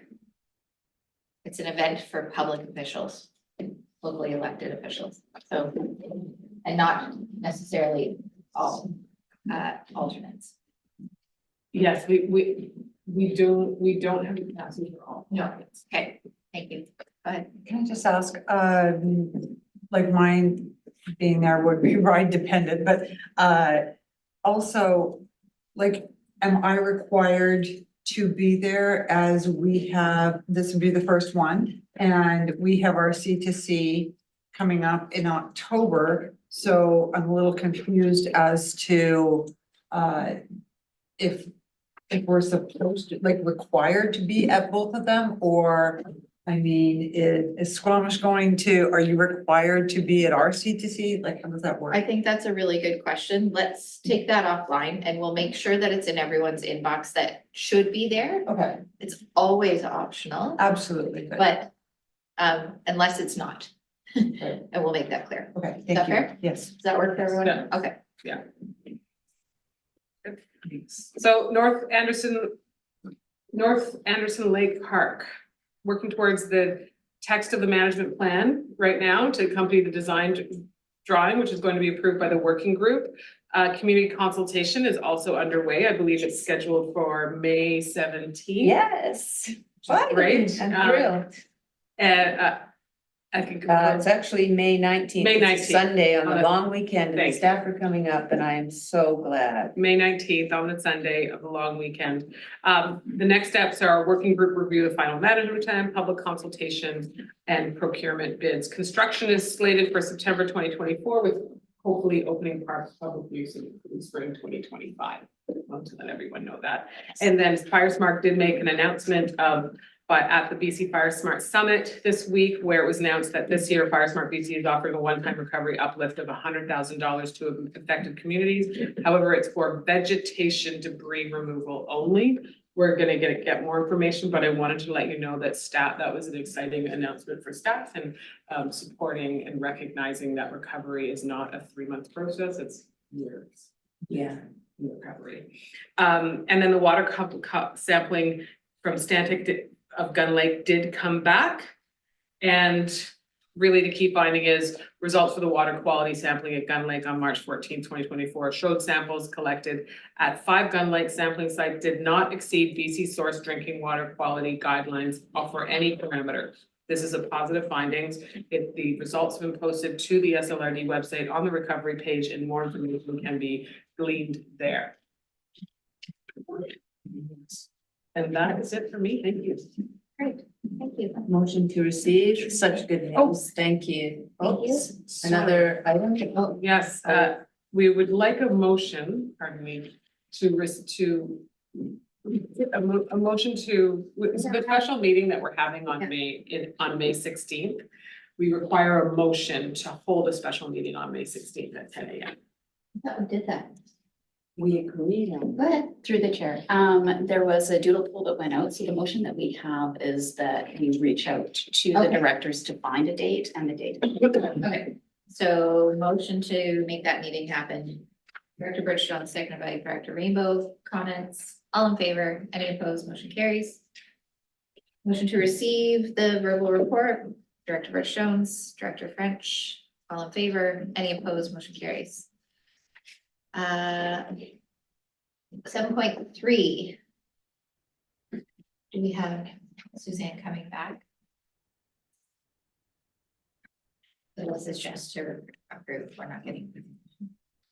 Answer. Got it.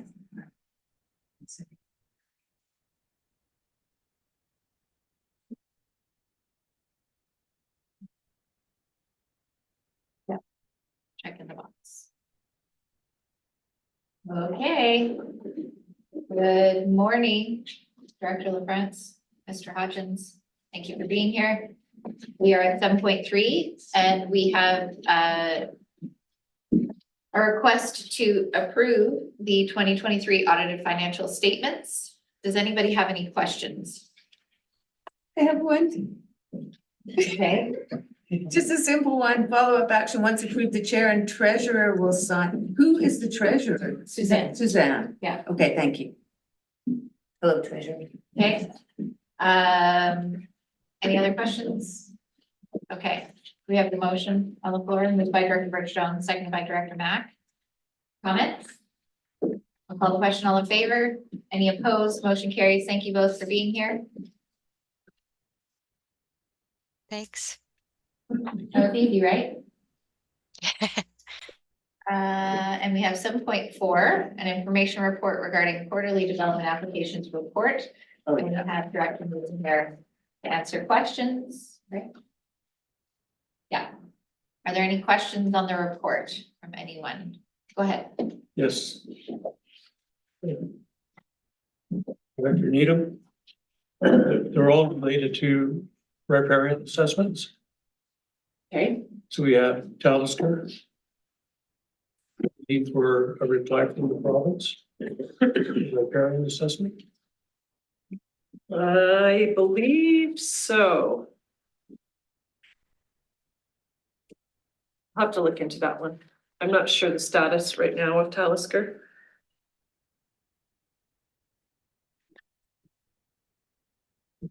Okay, and then we've got the 3 Gun Lake properties that were affected by the wildfire, and they're waiting for a reply. And the province changed the regulation on it. Yeah. For this year.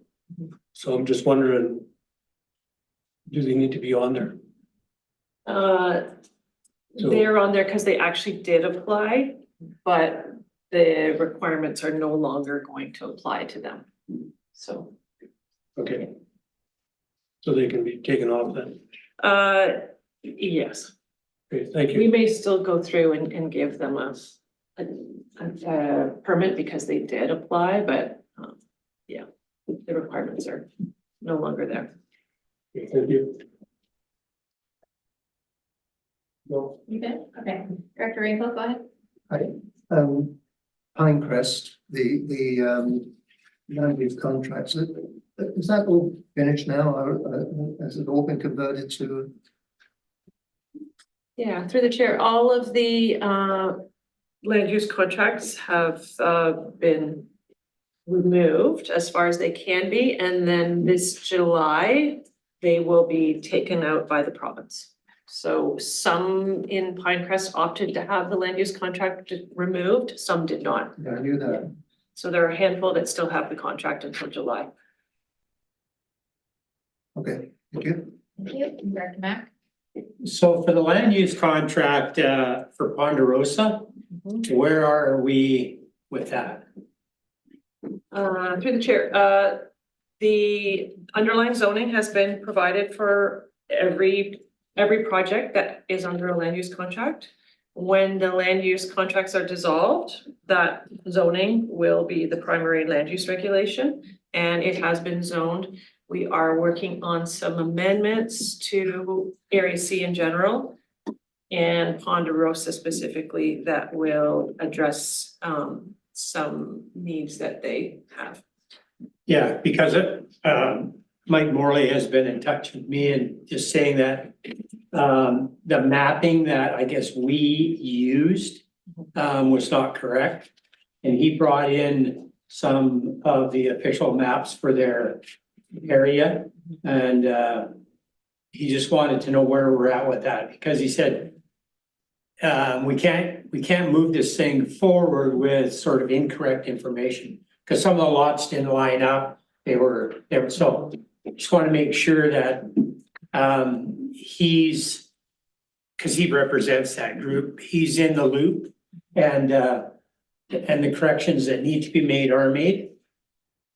Yeah, so through the chair, that we've been working with Mr. Morley on that, and we use the same mapping that was involved in the land use contract. So we didn't re-digitize anything, but we are working with him to make him happy. Okay, very good, thank you. Okay. Would someone like to make a motion to receive the report, please? Moved by Director Rainbow, second by Director. Comment? All in favor? Any opposed? Motion carries. Thank you.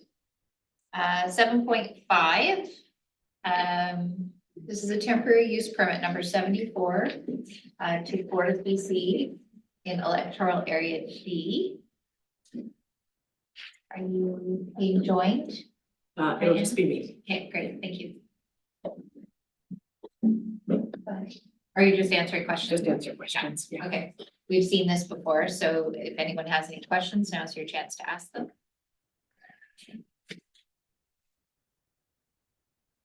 Someone like to make the motion to approve? Moved by Director Rainbow, seconded by Director French. Comments? Go ahead. Yeah, I'm having challenge actually seeing alignment with our OCP in this area on this one. And so when I look at the sorts of industry we are wanting to support, it seems to, our OCP does speak to resource extraction, but it seems specific to gravel and timber, or seems to be the general direction. There's a fair bit of guidance around you know, the sorts of forms and energy systems of new buildings. This looks like it's propane powered and so on. And I struggle to see, you know, one might argue that it's not like hugely divergent from the OCP. But I also don't see the rationale. It's not doing anything like that otherwise drives key OCP goals. So I'm struggling to understand why we would permit something that is contrary to parts of our OCP and isn't driving clear OCP goal forward. Let's let Kim respond. Yeah, through the chair, and I'm Kim Dean, I'm Director of Planning and Development Services. The point of a temporary use permit is to basically trump zoning and official community plans. So it's a temporary use that's allowed for a specific purpose at a specific time. And the whole reason for it is because it doesn't meet with zoning and OCPs. Okay.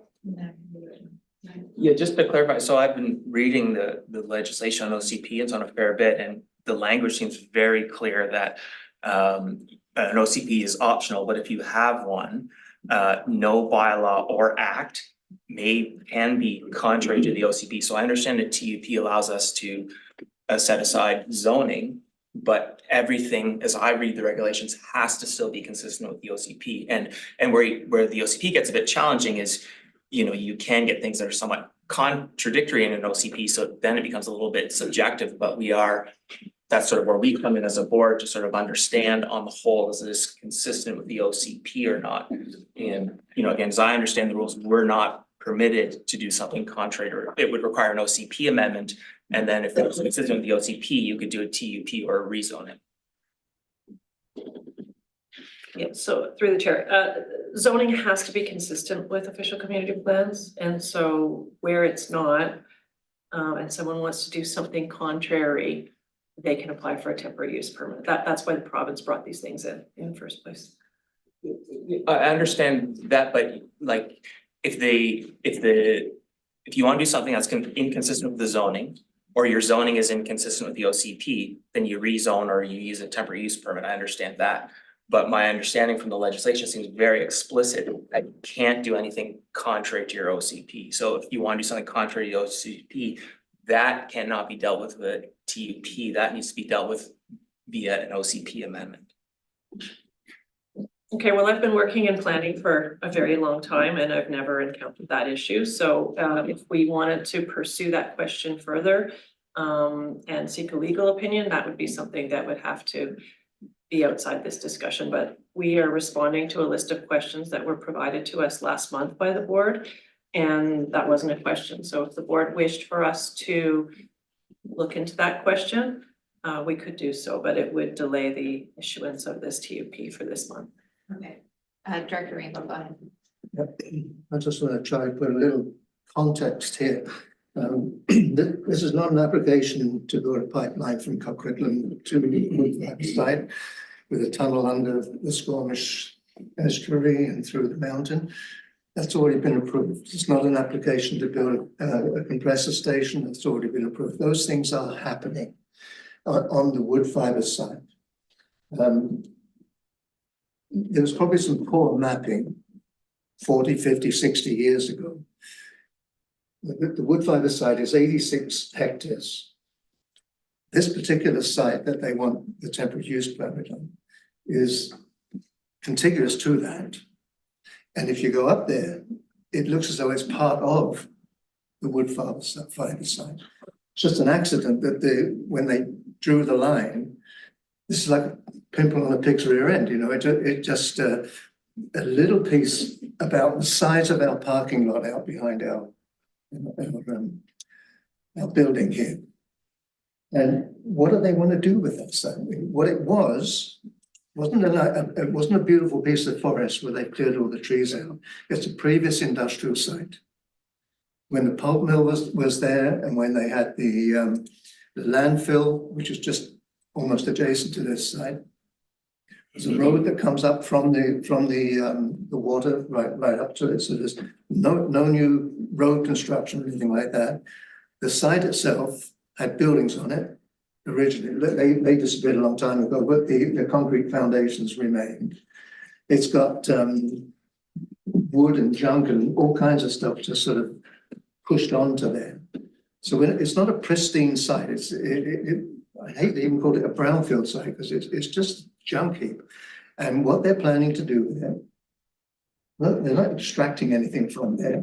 They want to put 3 trailers on there, one for the Fortis workers, one for subcontractors, and the third one for workers up there as a meeting area, lunch area, so on. They want to put a bathroom facility there and a first aid facility. A propane tank to run the heating requirements and so on. When they're finished, you know, there's really the only impact on the environment right now is positive. When they're finished, the topsoil, they have to move some topsoil to put the trailers in place. That'll be just moved to one side of the lot and left there. When they're finished and the buildings are taken off, which will be in about 3 years' time, that topsoil will be spread across the lot, plus soil that they're removing from the area where the compressor station is being built. And the whole thing will be seeded and be a lot nicer than it is at the moment. You know, I have to say, even now with all the construction and the noise and everything that's going on, well, I went there on Tuesday because I wanted to see what this was like, based on the questions that came up last month. I wanted to see for myself what it was like. And while I was up there, I met one of the little deer that is resident there, just wandering around between the buildings, completely at home. I'm told there's plenty of bear activity up there. So I think bringing this, trying to use the OCP to prevent the use of a site that is going to be used as basically some office and lunch facilities for a 3-year period. I think it's a red herring. I don't think we should pay any attention to it, to be honest with you. I think it's perfectly acceptable temporary use of that piece of land, and which will result in an improvement at the end of that time. So I want to, did I move this already? No, and I do have a speakers list. Director Birch Jones and then Did I have a mover in a second? Okay, great. You did, yeah. We're going Director Burchell's, then Director Burford, and then Okay. Won't support it. It facilitates the expansion of oil and gas. That is not part of the solution in the current climate crisis. Area B is on fire. We've just accepted this chair. This doesn't align with the regional growth strategy, at least the way I read it. And yeah, those are my comments. thank you, Director Burford. The question of clarity around renewal process, I'm not as familiar with. This might be the first or one of the first TUPs are considered. I just wondered, I know that the legislated maximum 3-year renewal, but what? Is there a level of delegated authority for those renewals? Is that automated? Like what review does the board have in, if any, in renewals?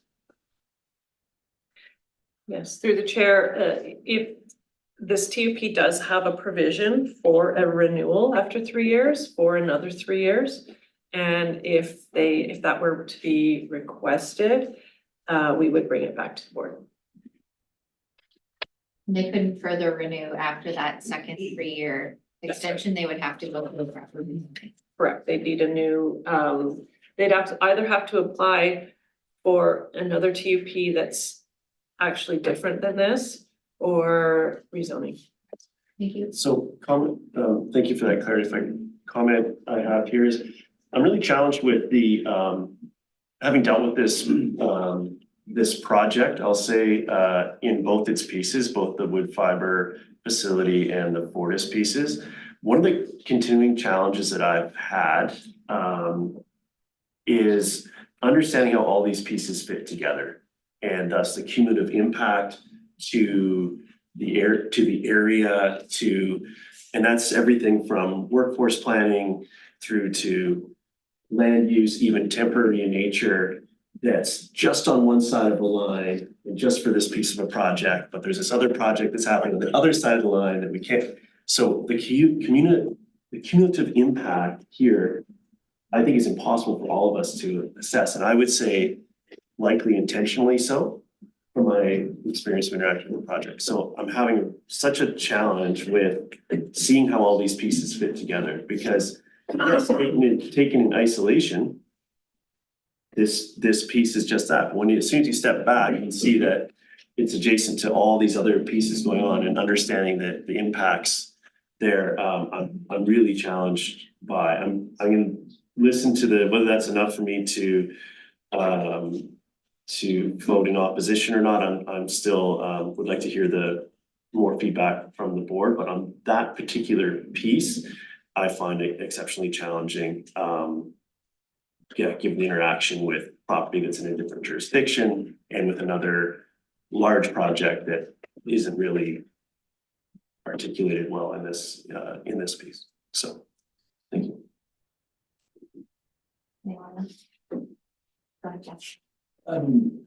It's through the chair to anyone who wants to answer it.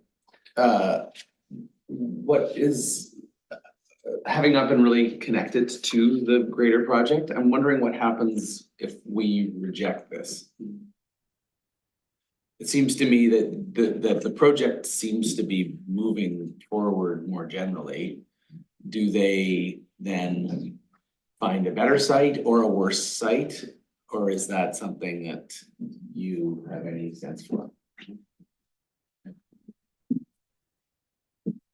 Well, I'd like the answer to the question from staff. Yeah, I mean, If we say nothing. Sure, through the chair, if this application is rejected, then the applicant would have to find another place to site this use. Right. Maybe it's within their flotel, I'm not sure. That would be for them to try and sort out.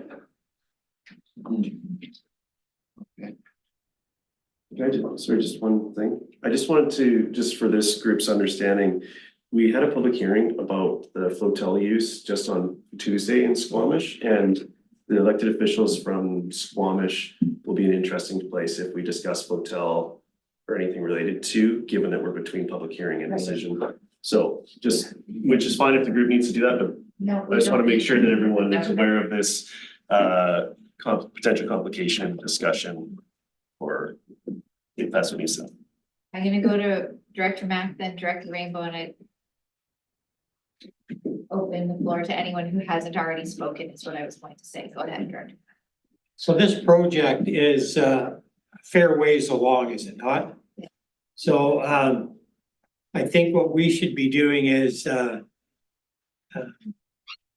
moving this forward, but sort of making sure that everything that they're doing on this site is to the best advantage of the site and the surrounding area. I don't think there's us throwing little roadblocks in the way. They need whatever they need and they're gonna put it somewhere. So if they've got a plan to put it here, they've got a plan to reclaim the site after they finish using it, make it better than it is now, and I think we should support them.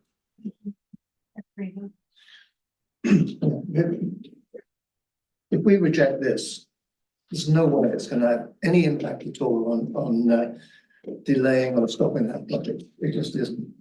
You know, the tunnel, the others have got two sites within the wood fiber large site. One is down at close to the water's edge where they're building the tunnel. They're in the process of putting together the drilling machine, which is it's enormous. It's 160 kilometers, 160 meters long. There's 6 technicians been brought over from Germany to supervise the whole thing. I mean, that's happening. Millions of dollars gone into that already. Further up the mountain where this particular site is, if you went up there, you would not be able to see which was SLRD and which was the wood fiber site. It just when wood fiber was in operation, it was just part of their site, and it's just an accident of mapping that line happens to go through it, and that we're dealing with this now, and not the district of Squamish. Down at the tunnel site, there are ATCO trailers there that have all been permitted by the district of Squamish, and I don't really see the difference between and having the workers down there who are working on the compressor site, which is up here, doesn't really make much sense. I think we should be just approving this. As Russell said, by the time we're finished, it's going to improve what was an existing sort of defunct industrial site. It's going to return that to what do you want to call it, a more natural site. Good for wildlife, good for vision. If you drive down the highway, by the way, if you look over at the site, you'll see what looks like a meadow. And what that is where the old landfill was capped and contained and seeded. And I mean, now it's really nice open space up there. Anyway, I think we should, I did call a question on this. I think we should pass it. I'm gonna call the question. All in favor? Are there any opposed? Okay, motion carries. Thank you.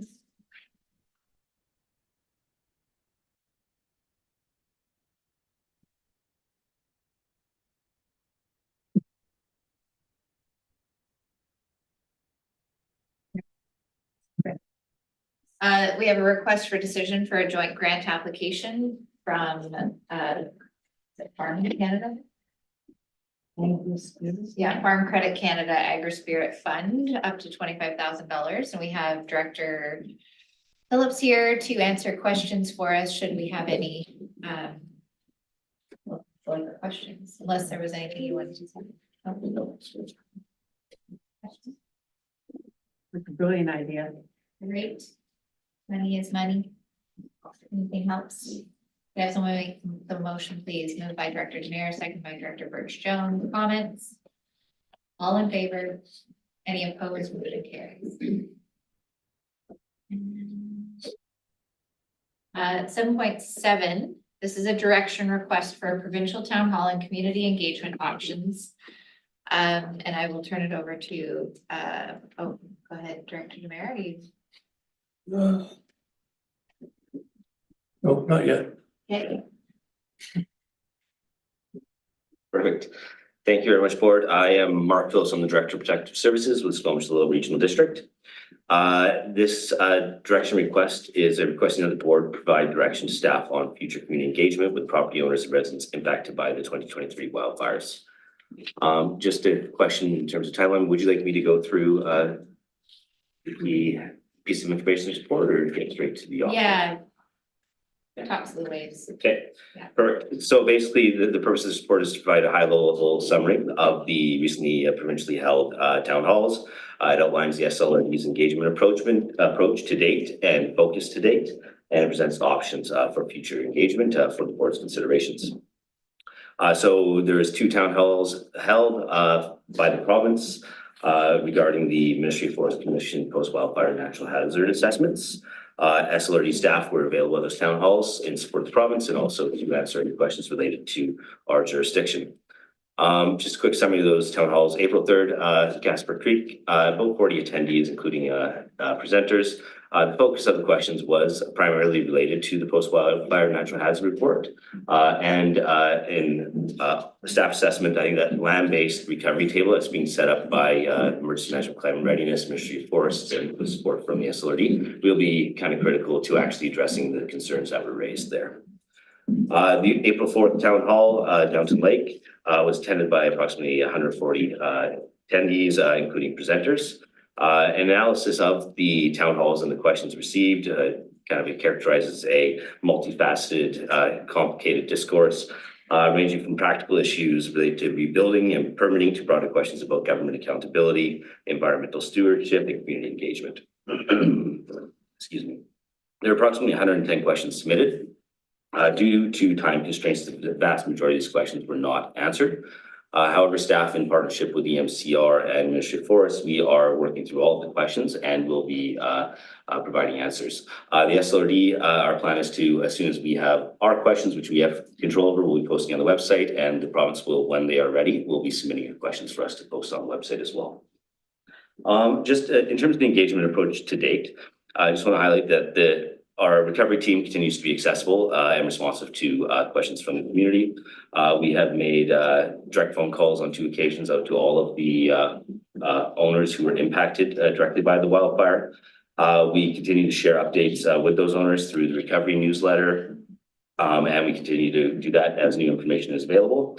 And really, the priority of our team has been focusing on finding solutions and advocating for solutions to those who have that responsibility. I won't go through the list of some examples of what we did. Just for presenting the options, just resource considerations. Environmental indicators are suggesting that the coming season, wildfire season, could be extremely challenging. The SLRD has one resource solely dedicated to recovery through provincial funding, and that is our recovery unit coordinator, Jaya Bremer. The Protective Service Department continues to balance recovery requirements with recovering from the most impactful season in BC's history, with responding to debris flow and flooding events in the winter, to preparing for the upcoming season, which EOC exercises, trying to get to all the communities to make those connections and relationships, implementing the new admin requirements, and the list goes on, and also doing a number of mitigation, fire smart activities, and really pushing the limit on that program. And also moving forwards with other projects such as the fire services audit and establishing mutual aid agreements with our operating departments. So 2 or 3 options that we presented for your consideration are, first one is to host a Downton Lake Recovery Town Hall, followed by regular virtual meetings with those 56 impacted owners. I think there continues to be interest, and it was very clearly articulated at the town hall that there is an interest to hold a meeting with the SLRD, and it may be an opportunity to increase productive communication between the SLRD and those residents. It needs to be noted that resources will need to be reassigned, and pre-prioritization of work will need to take place to support that. Second option is staff continue to our current engagement process and seek opportunities to update community members through existing channels. And third is as determined by the board. Thank you.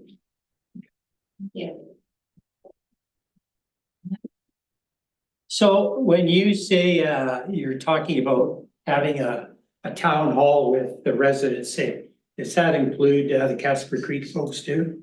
Yeah, I think what we heard is, through the chair, is that they are requesting a meeting with those wildfire impacted individuals. Hmm.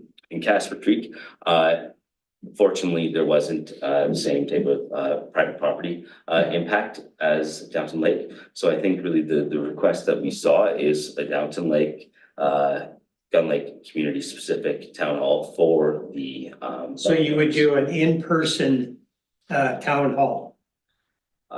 Through the chair, it would likely be virtual. I think we need to recognize that a number of the folks do not live up Yeah, there. don't The live there, majority of those residents are secondary residents. Yeah. So we would have to make sure that we could You know, my recommendation, and I said this to you before, like, to have the virtual, but to have the in-person too, because I know when I was doing what you're doing, people like to actually see a person in person and can direct the question directly to you.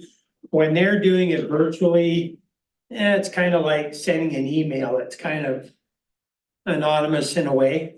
I think it's really important that the people of an area get to see in person the people that are looking after their well-being. So I know that may be a little more time consuming and traveling up, say, to Sal's area, but I think it's extremely important. Put that day in, get one or two of your staff, go up there and have a planned meeting, have it in the middle of the day, and maybe June, July, or August when the people that don't live there all the time are there. So everybody that can come can come. Give them their opportunity to voice their opinion and take those questions and answer those questions and do it in person and virtually, because like you say, some people, they're not going to be there because they have nothing to be there for now, right? But I just think that that's extremely important. We get away from this in-person stuff on everything we do now. And, that's fine and dandy. It might be expedient and all that stuff, but people need to talk to each other face to face. So anyways, that's just my recommendation on that. I hear you, and I think we all agree that being able to talk to someone eyeball to eyeball is always a better interpersonal experience than being virtual. It's expensive, it's time consuming, and no matter what day and time you choose, it will be wrong for someone and someone will be left out of that process. And so there's no good way. No, but the point is, you're giving everybody the opportunity that wants to be there. And if they can't make it, they can do it virtually, or they can find another way to contact us. But I think that we need to go above and beyond and say, okay, look, we are going to be there in person. You come and ask your questions. We'll answer them to the best of our ability. We'll do it on that one day. And after that, then it's a different situation. But we're going to give you that one day of in-person. I just think that's the proper way to do it. We hear you. Thanks, through the chair. A lot of the options were considered and considering we're not in November right now. We're in wildfire season. I think that hybrid is a fantastic solution for us to build into our community engagement plan. On this case, the staff time and the technology required to manage online and in-person representation and response is a lot.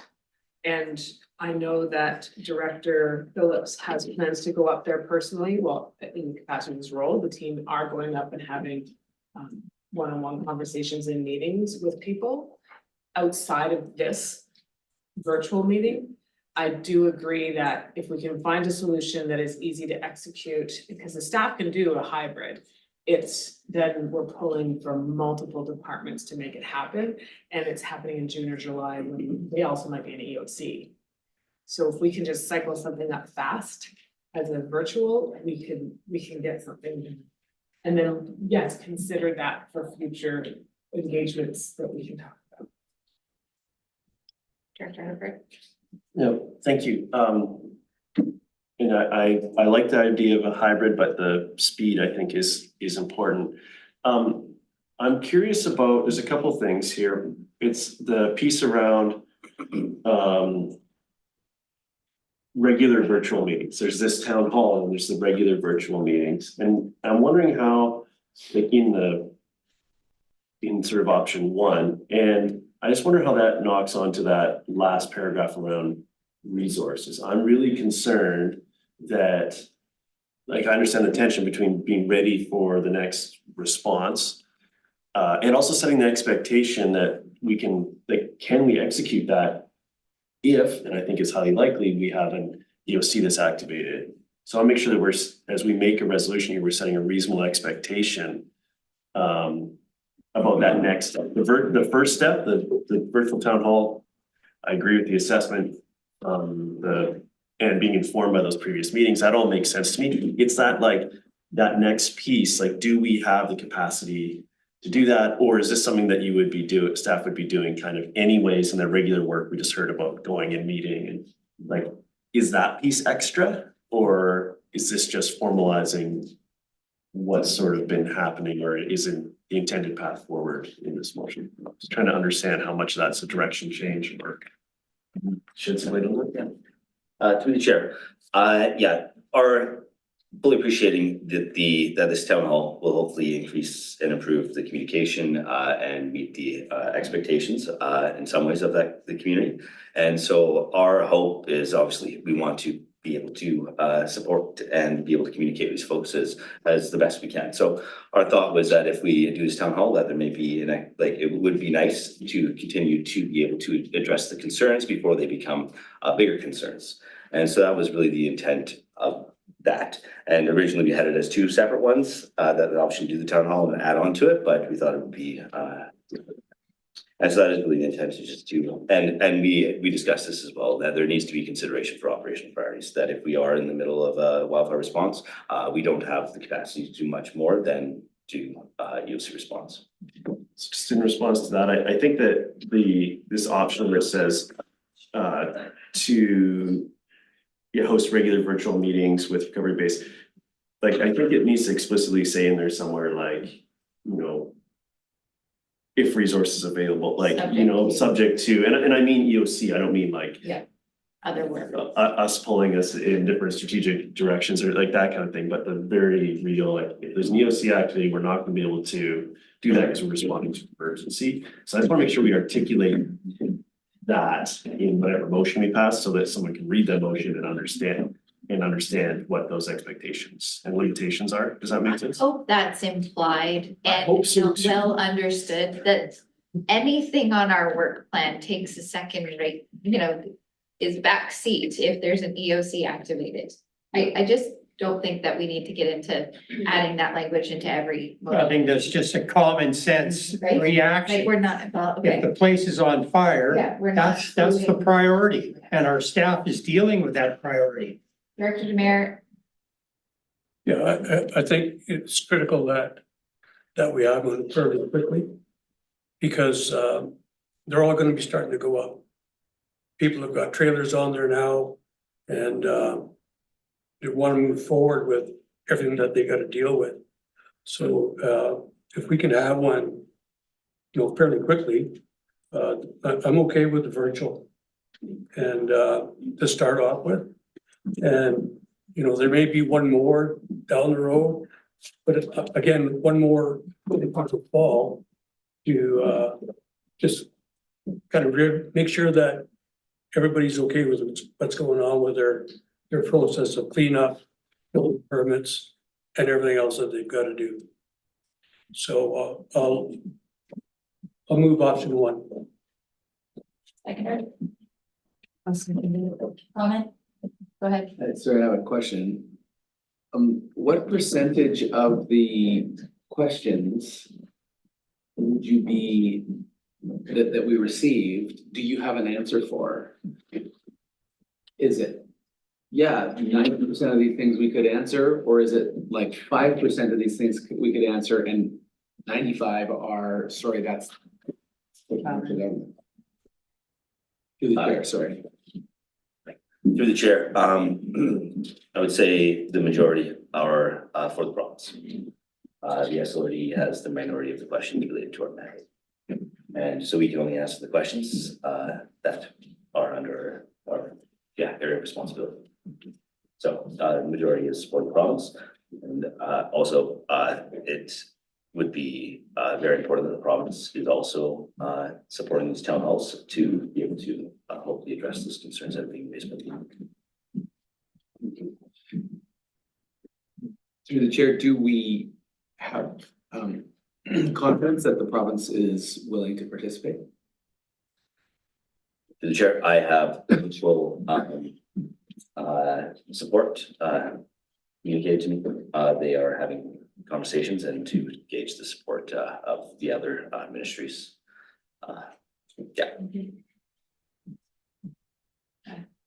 Yeah, thank you. I'm supportive of this for sort of first step and to Mayor Crompton's point around the provincial piece. I'm fine with creating a venue for that information to flow, but over time, I don't think it's appropriate that we act as to concierge for provincial information sort of over time. So I think there's a threshold there where that body needs to do a better job. So but I think this is an important step and I'm happy to support it. I do have the language around regular virtual meetings, I think is a bit challenging for me. Earlier I talked about resources and I think recently I think the reply involved common sense, which is something that we took out of our strategic plan because it's not that common and not everyone necessarily sees exactly what we mean by that. So I wonder what that regular is. Like that might be one person may look at that and be like, well, every Friday I want to know what happened versus this is going to be a quarterly update or the next one's going to be after this fire season to see where we're at. Or I don't know what that is, but I trust staff can manage those expectations, but I just want to flag it. I don't clearly know what that is as I'm sitting here making this decision.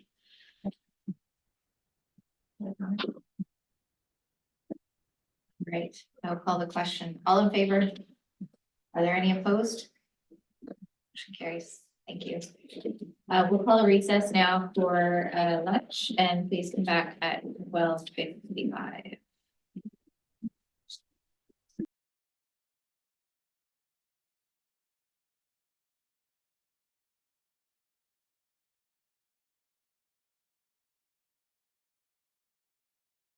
So we are 7.8. And this is an information report requesting a new service with borrowing in the Down Lake Fire Working Group. Right. I have to declare conflict of interest. Okay. On what grounds? Yeah.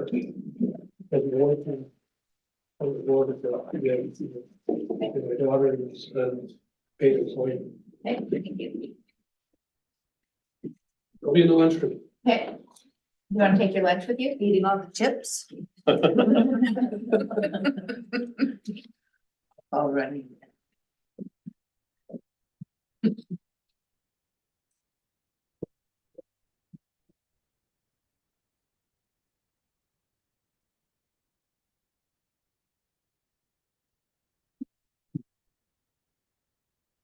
Thank you. Would you like a little overview? Or- Yes, please. Yeah, okay, thanks. So in February, in response to a request from the community, the board asked staff to look at a timeline for establishing a new service with borrowing for the purpose of facilitating a debris removal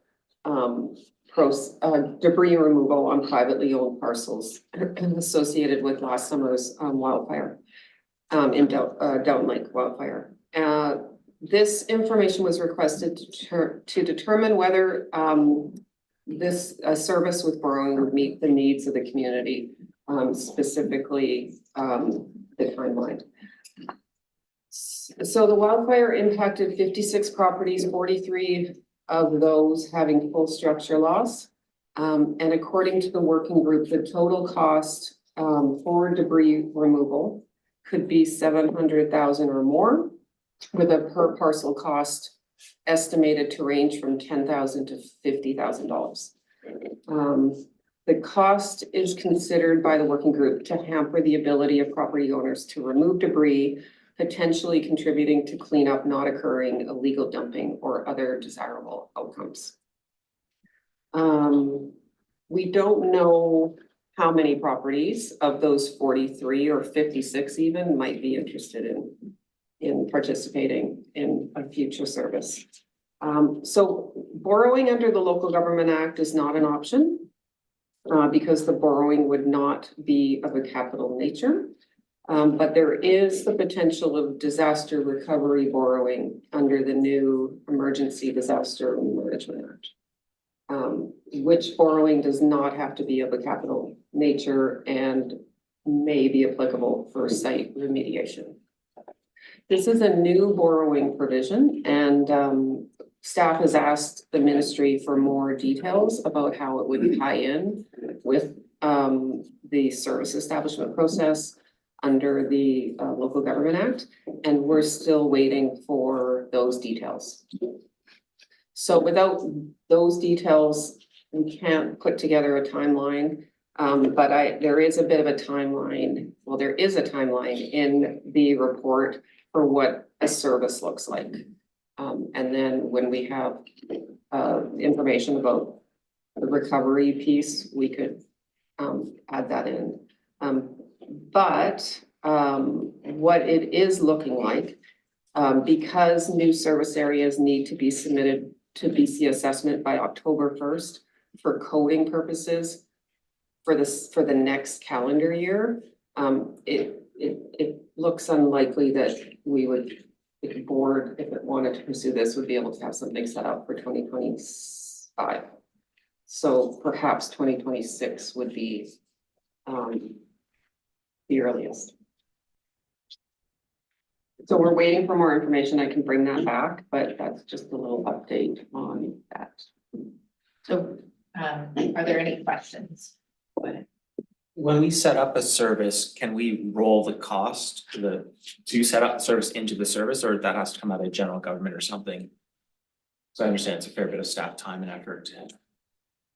Right, through the chair, we can. If it's successful, those costs can go into the service that's ultimately established. If it's not, then it's a general government cost.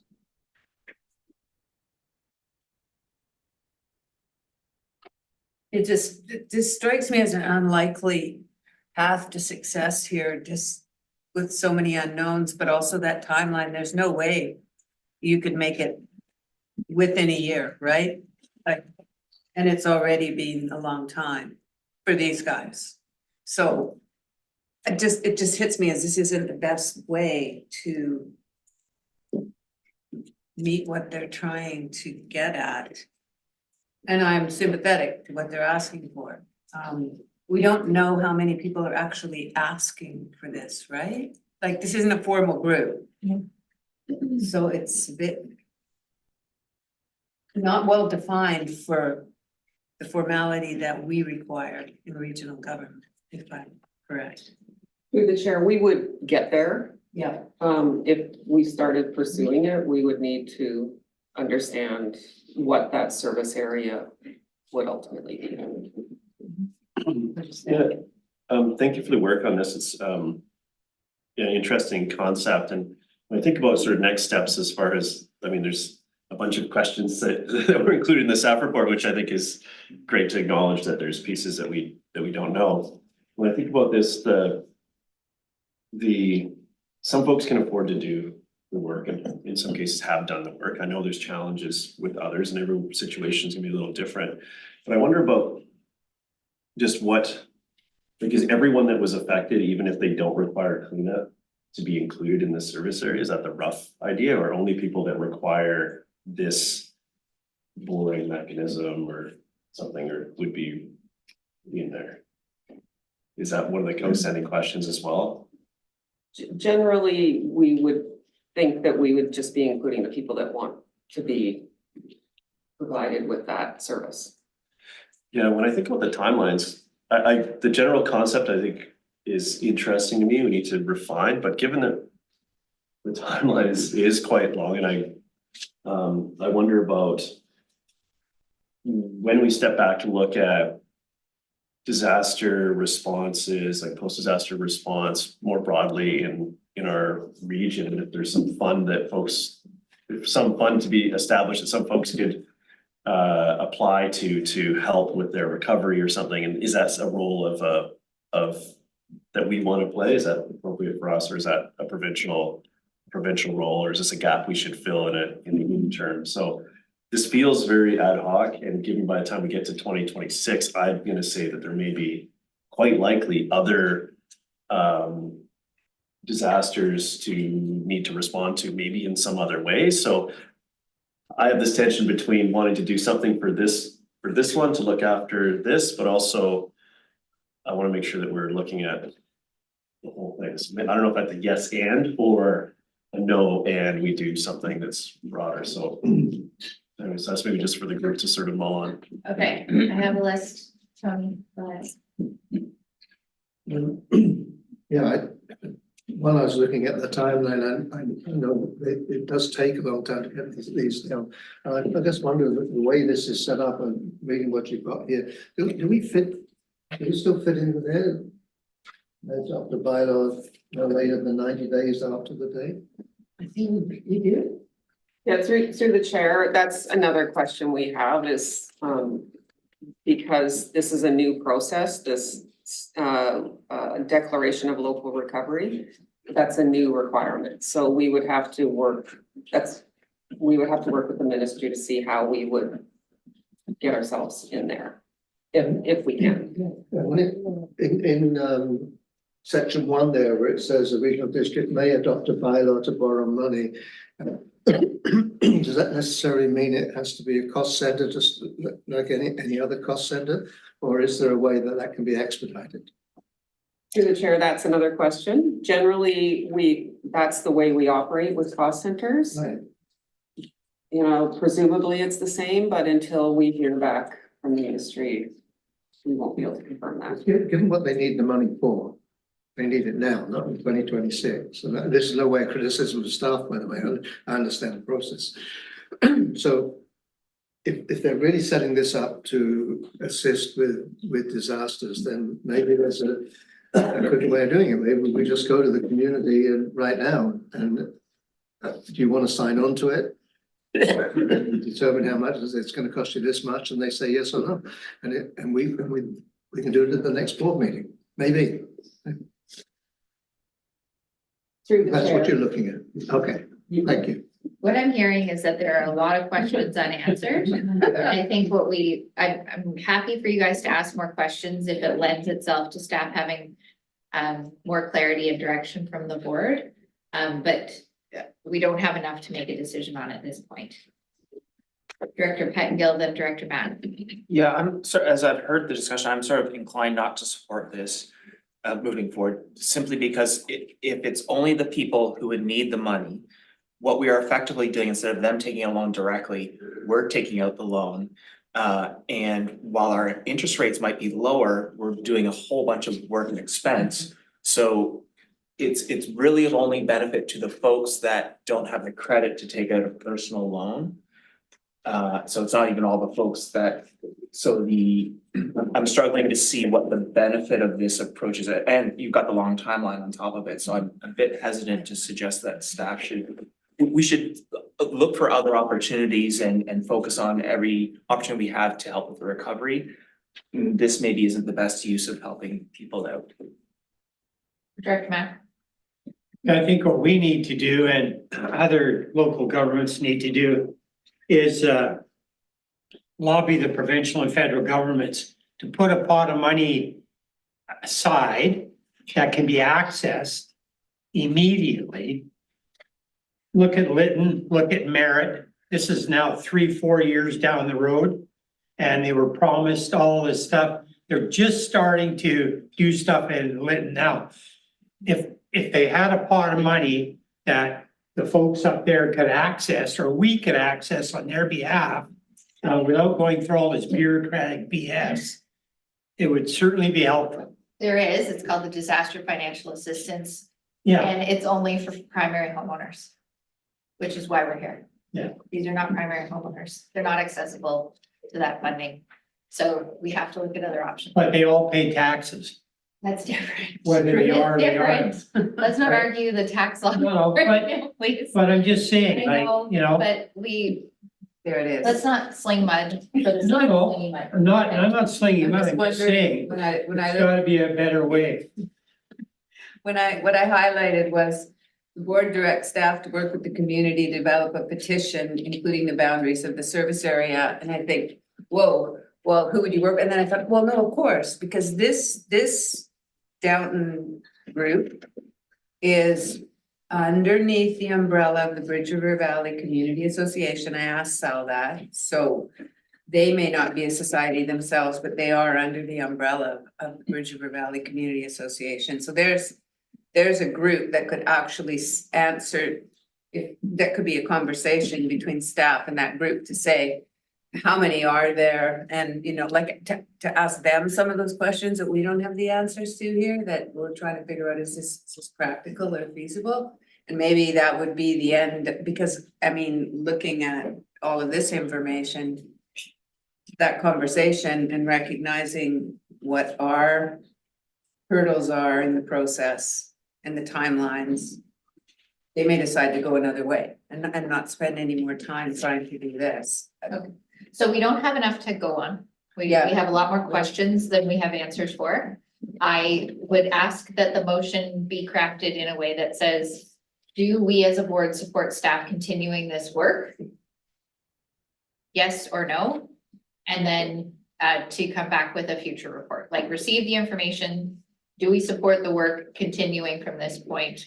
And then to come back with the answers that they have and that we have and move on. Is that fine? Yes. I'd second And that. to that end, just to that end, I just wanted to put a piece out here as well, is that I want to recognize that having this cleanup happen in an orderly way has broader benefits than just for the folks that are the property owners there. And through this, I haven't really seen that yet. This is like for, you know, this is the drinking water, the community, this is the centers on the, you know, the lake, which is the whole purpose of being. That's why these people their interest in these little pieces of our region. So I would be curious about what the appropriate service area looks like for cleanup from wildfire as it relates to that, because I don't think that it necessarily needs to be, when it's a provincial response, it's all taxpayers putting into the recovery. So when we look at a service area, what is the appropriate scope with that context, particularly around the drinking water and so on. So I just want to get that piece out of my head, because I think it's related to where Director Pettingill is coming from, but there's this other aspect. That's why we're having the discussion at the level that we are, is that broader protection, even for the folks drinking water that their home isn't damaged and they're on, you know, the right side of the line or whatever. So I don't know how we handle that piece, but I do think that there's a broader benefit than just exclusively to the homeowners that are having challenges financing their recovery. I don't know what we do with that, but It's added to the pile of the questions. put it on the pile of questions. That's what I wanted to make That's sure. what we're doing. Yeah. Okay, so the motion is that we receive the report, that we direct staff to continue the work and to report back to us with the answers to the questions and a direction request at some future date that works.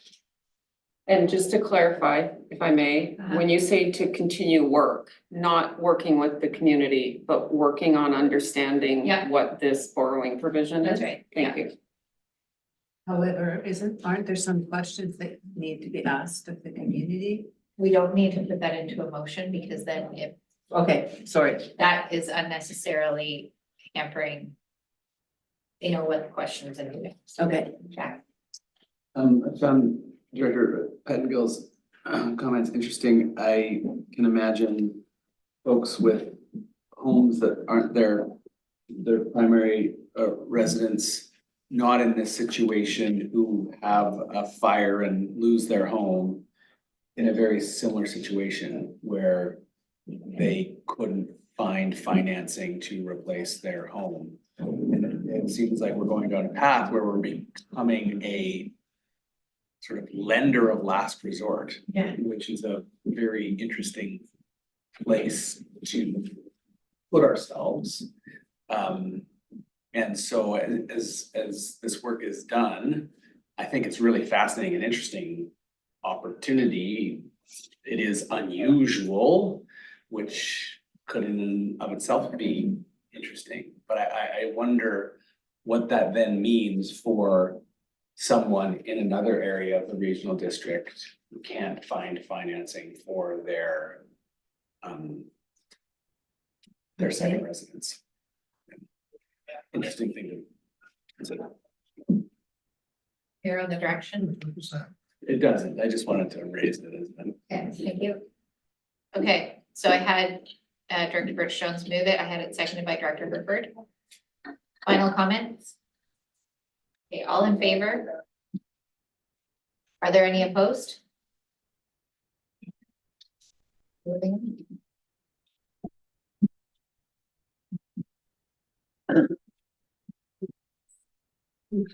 Yeah. So Answer question. This was on the agenda because. 7.9. I'm not required I to. agree, it's super interesting. We can attach to the title, it becomes part of it. You know, someone else, it's not. eating all the chips. The value, I think, is broader than. You don't blame them. Protecting them. No more chips left. Good job. Because it's. It'll be interesting to see what she brings. Yeah, good luck. Yeah. That's 7.9. We're on 7.9. We do have Monica here to answer questions if anyone's got questions, but Oh, no, this is on the vice chair's Yeah. salary? I don't want to be part of this discussion. Excuse me. We're not But you- discussing it. you don't have to. It's previous. This is a community of. I know, I don't like the appearance of it. Well, Right. you can leave if you want. That's Okay, totally I'll your go eat call. some chips. Declare your conflict. Wait, Viv, you have to declare your conflict and the grounds of your conflict. Because of the perception of conflict, because we're talking about salary that applies to me. Okay. I'm not declaring a conflict because I know that I don't have a conflict. Under the Local Government Act, I'm allowed to participate in this conversation, and I'm sure there's 3 sections that I can refer to. So, Director Rainbow, would you like to move that? I'd like to move it as is. Okay. It's just that. Seconder, Director Mack. Comments? I'll make a comment. This was on the agenda because it was overlooked in the budget process. It was just an administrative error. This wasn't intended to be dealt with separately from the rest of the remuneration bylaw. Go ahead. Yeah, and just for those watching, we've had thorough discussion on this and we recognize there's a significant discrepancy and wanted to address it. Okay, thank you. And any other comments? I'll call the question. Oh, go ahead. No, this is very valid, so let's move it along. Great, thank you. All in favor? Are there any opposed? Motion carries.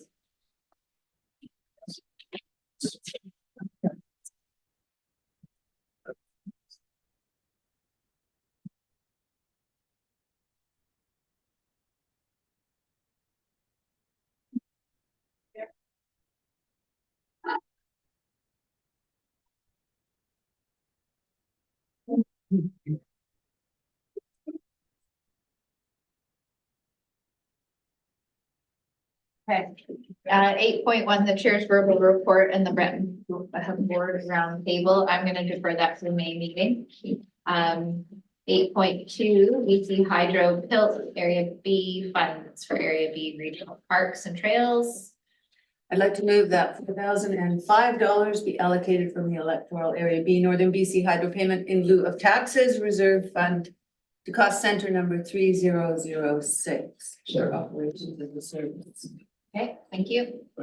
Yeah, go ahead. The question that, was supportive of this, I was just curious around the moving funds into cost centers, which I guess happens with, there's a grant or something, that's how it would happen, but I'm just curious about, like how common is that piece where the folks included in that cost center are getting that benefit and just how we And I'm fine with this particular one, so maybe this is just a conceptual thing I could connect with someone that deals with with HILT funds and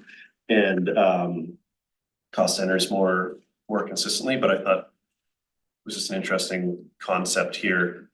Because if this didn't happen, it would go to the folks in that cost would be borne by the folks that in that cost center, so.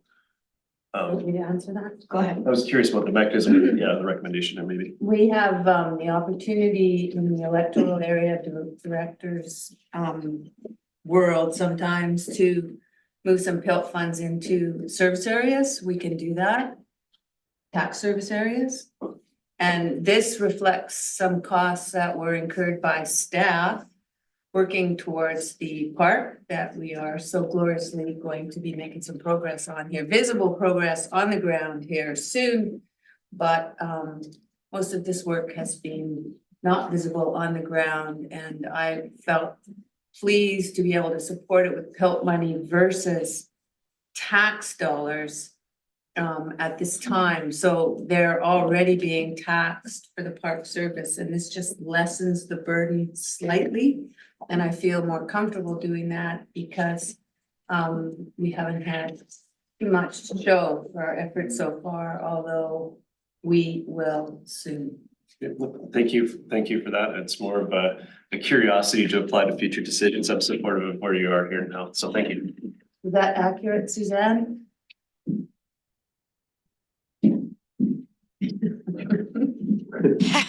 Yeah, that sounds great. There is a policy, the BC Hydro PILT policy, and it describes what the funds can be used for.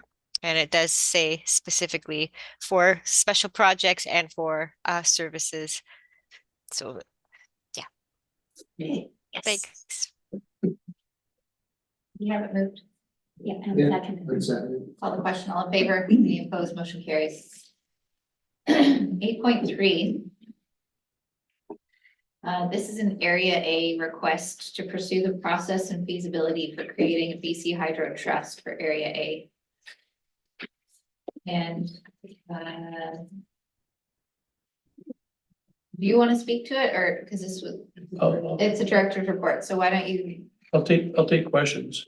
Okay, great. Why, oh, why wouldn't you include Lillooet in Area B when we're all in the same footprint of this massive watershed that we share? But I will support you nevertheless, Director Sal. Thank you. Director I have Director Rainbow, then Director Pettengill. The concept I agree with 100%. I don't have a problem with that.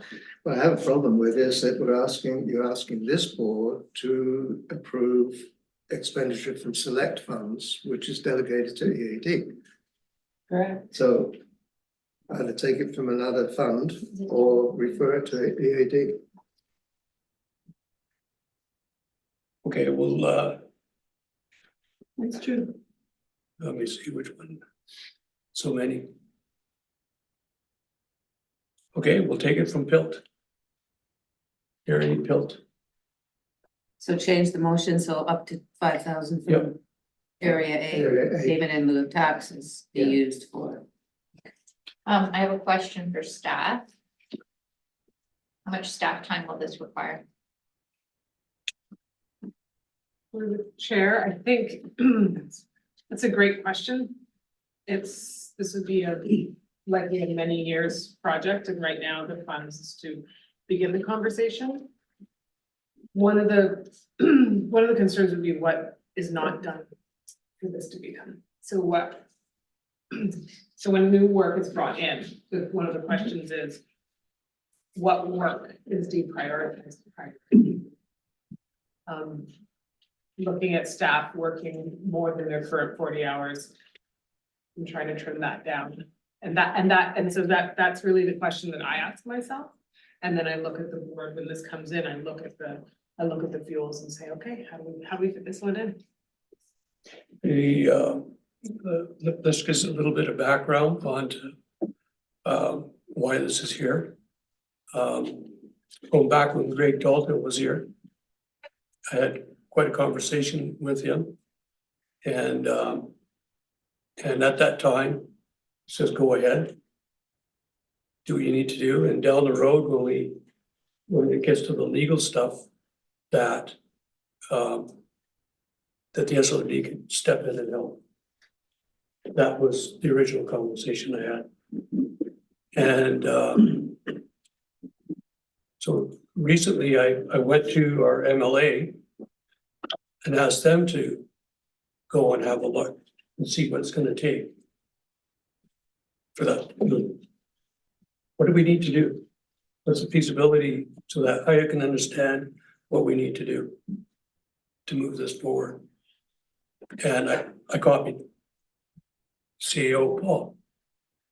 And that's when her ears went up and said, you haven't got authorization from the board yet. Says, okay. So let's do a resolution. That's what this resolution is really at. Because my take on it to start with is that our MLA could do that work. I'm gonna go to Heather and then Tony. Yeah, I wanna be clear that this is really interesting and exciting thing, and the $4,500 is a direction for minimal. It can 5,000, Yeah. I mean, that, we're not starting this project altogether, the 5,000 can support. Yeah, what does it take, what are our steps, what is our path forward look like? Yeah, exactly. And down the road, there's, this was presented before by the board back in those days, as mentioned in my report. And I went back into meeting minutes and we got a good process right now to go back in years and years and find out some stuff. And yeah, there was involvement with the SLRD for sure on the original proposal that they did. Okay. Director Rainbow, Director Bruce Jones. Go ahead. Yeah, when I read this, I didn't think it was asking staff to do anything. I thought it was just looking for approval from here so that Area A could do it, and I assumed that the Bridgefield Community Association was going to pursue this. So that's how I was looking at it. And then if I could just make this comment, that in the Upper Squamish, they have a run of the mill. It's nothing like BC Hydro, but it's an electric generating plant.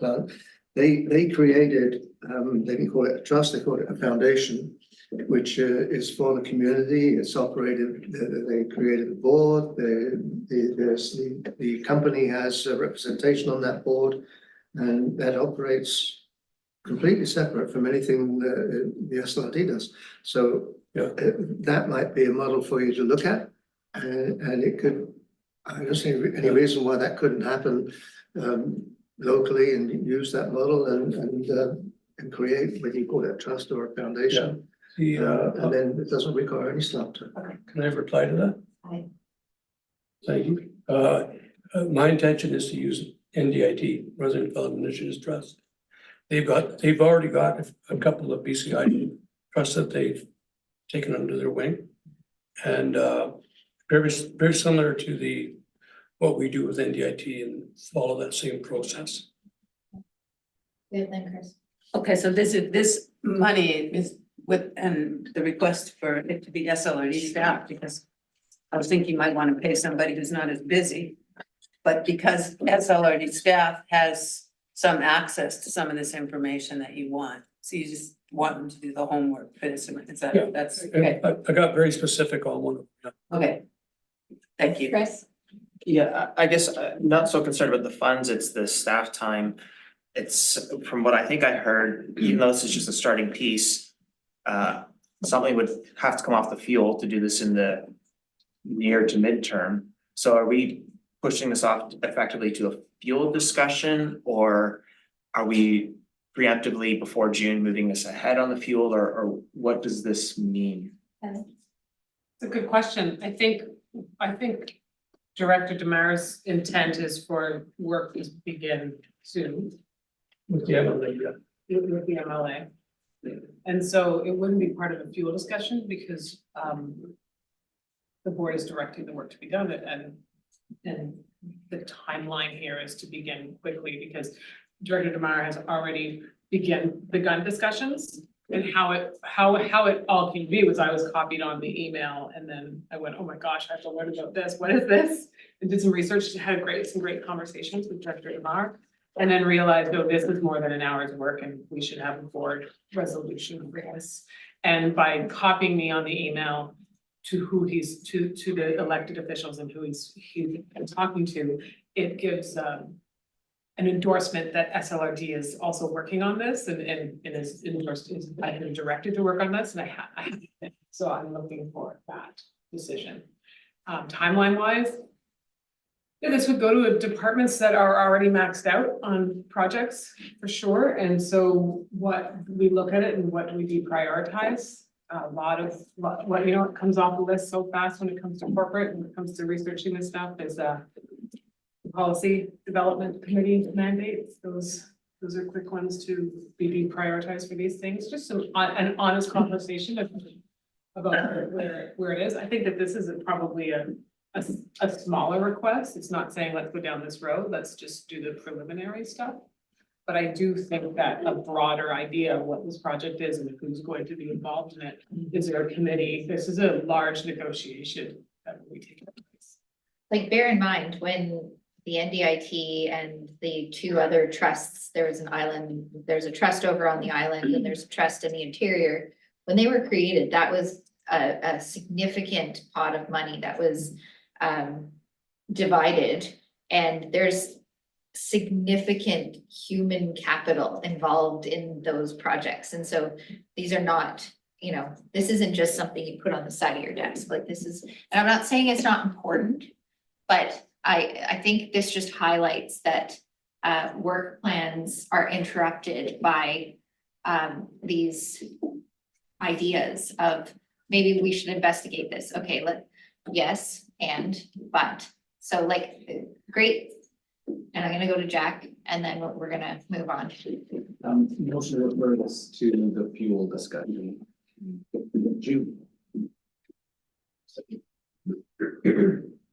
Okay, there's no debate on a deferral, so I will call the question. All in favor? Are there any opposed?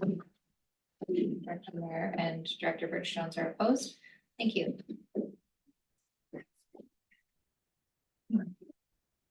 8.4 asbestos testing for gunlight fire debris funding contribution area A Director report. Go ahead, Director. Yeah, I'd like to fund further $45,000 for the hazardous waste testing for the 56 properties. I'd like to second that. Okay. Any comments? Go ahead. Sort of is here if anyone else has comments. I guess my concern is it seems that we are relying largely on tilt funds and so on for a big part of our response. Which maybe is fine, but it's not clear, like, when the next fire happens in area A, like, how are we planning to have enough for emergency response if tilt funds are our emergency response? And we haven't had that conversation, so it makes me a little bit nervous to say yes to this, not having that conversation. You know, I'd like to feel secure that we are meeting the needs, because I think we're hearing from the community, we're not meeting the needs in terms of emergency response. And how much do we have for emergency response again for that? Like, so that's where I have some hesitation here. Here, go ahead. I feel that the PILT funding is, it's allocated to those areas though, and that's what they thrive on. And I think that it's up to them if that's what they want to direct it to, because it is for their areas to spend it on, just like we have our funding and what we decide to spend it on. I'm in favor of allowing the 45,000 or supporting the 45,000 to facilitate that. In total, it'll be, because I've also funded the Conservation and Preservation Fund. So it'll be well over $100,000 by all is said and done. And the main purpose of this was to get these assessments done so that the people can get their places cleaned up, get that debris out of there. It's faltered, unfortunately. Not all of them got done. I don't even think half got done. So that's why this extra money. I want to get them all done and get the debris cleaned up. We have a lot of concerns at the lake with stuff getting into the lake. Do you have visibility into how much PILT funding you have left for 2024? I've got spreadsheets on everything. Okay. I think for the benefit of the rest of the board, it would be helpful to see a visual representation of when we're saying 5,000 here and 45,000 there. That we can see where that ledger sits, because we don't have the same insight into it as you guys do. And we know that you guys discuss these things at length at EAD. What the corporate, what we get on I think it's every 3 months, 4 months. We get the report. Yeah. That doesn't show the true nature of what I've got, Right. because I've got all my committed ones on there too. But it is Director Mack. regularly reported in the EAD minutes, which go to the board Right. in the correspondence agenda, which I'm sure you read when you see. For sure, but when we're Maybe. talking about 100,000 here and 5,000 there, I'm going to Director Mack, then Director Pettingill. Yeah, I think that everybody has to understand that this money that's allocated to each electoral area, whether it's PILT funds or select funds or amenity fund, those funds are to be used in those areas for the benefit of those constituents. It's just like you guys use your DCCs or whatever within your municipalities.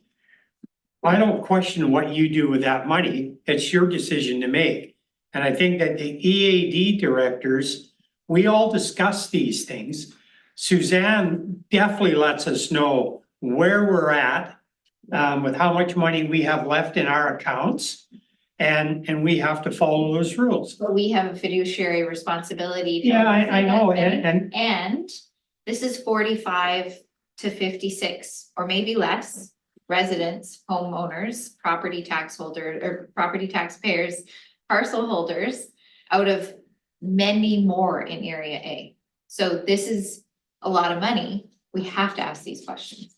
that's fine to ask the questions, but I think you have to take what the area director is saying seriously. He's looking after his constituents and it's their money. It's not our money, it's those constituents' money in that area. So that's why we discuss this at EAD meetings. Okay, Chris and Jack. Yeah, just to clarify, I'm not suggesting that we do something else in another area or anything. It's just, again, this seems to be our emergency response fund for people. And, you know, when the next lake needs this, is there going to be money for the next lake in area A is my concern, my question. And maybe one of the things that comes out of this is, as a board, we sort of have a discussion of, holy cow, we can't actually rely on PILT funds. We need a more stable funding or something for emergency response. But my concern isn't about area directors having some funds that they can manage in their area. It's that I want to feel comfortable that we can meet people's expectations in terms of emergency response. And that's just not clear to me at this point for the folks in area A. If we spend all of, and maybe we're not spending all, like maybe this is a small amount and I'm worrying about nothing. I just don't have an understanding of that. Thank you, Jack, and then Russell, and then we're gonna wrap this up. Go. Yeah, I think this is money that can be spent in a lot of ways, and I think it's a very important point that is being made, that we are actually using this as an emergency response fund. And that's largely because the province has said that it does not apply to this use. And so in some ways, to me, this is a bit of a motivator for us to go and do some advocacy around how the province deals with emergency recovery. But it's not just the other people in area A that don't get to spend this PILT money. It's those 56 homeowners who don't get to spend this money on other things like recreation amenities, like all of the different ways that you can spend PILT funds. We're in a situation now where all of the money is being spent on emergency response. And a great acknowledgement, I think. Well said. Director Mack. Yeah, and so I agree with your point, like the emergency funds, and like I brought this up a little while ago. The province and the feds, they need to be putting up a pot of money to cover these emergency funds. So we shouldn't be going to Sal's pill funds or whoever. There should be a pot of money that we can go to cover these emergencies. Because like you say, we're gonna have many more of them forever. So no, you can't rely on select funds, pill funds, amenity funds forever subsidizing this. Because what we're doing is we're subsidizing the province or the federal government for their responsibility in my concern. Great. Anything new? Call the question, all in favor? Any opposed? Motion carries. I have a question just for the chair, is how do we, how have we as a group been assessing the pieces we need to advocate on? I've heard today a few different times where, we advocate, how do we, where would you like that? To me, this is a piece of like, I supported Sal's initiative here, Director Demers' initiative. I think it's great. I'm glad we have the capacity, in the organization and in the areas to, step in and fill these gaps. I don't think that should just be how it's handled in perpetuity, but we have the ability to do that now. It seems reasonable. So how would you like us to advise as a body to where our advocacy gets directed? This seems like an interesting spot. I just want to make sure. Agree with you. No, I think that this is a function of board interest in areas of mutual interest in advocating, whether these are motions that we put forward to the area associations or motions that we put forward to UBCM at a future date, or reasons we ask for meetings when that option comes up in June. So why don't we take that offline, and I will send an email around for that. Yeah, I appreciate that. And I was bordering on recommending that the chair write a letter to, to advocate, but again, if we do that a lot, then we don't want to just be crying wolf all the time. So I want to be, thank you. Yeah, I think it definitely can go to UBCM. So through that process, Well, because there'd be a lot of other regional districts that are in the same boat. yeah.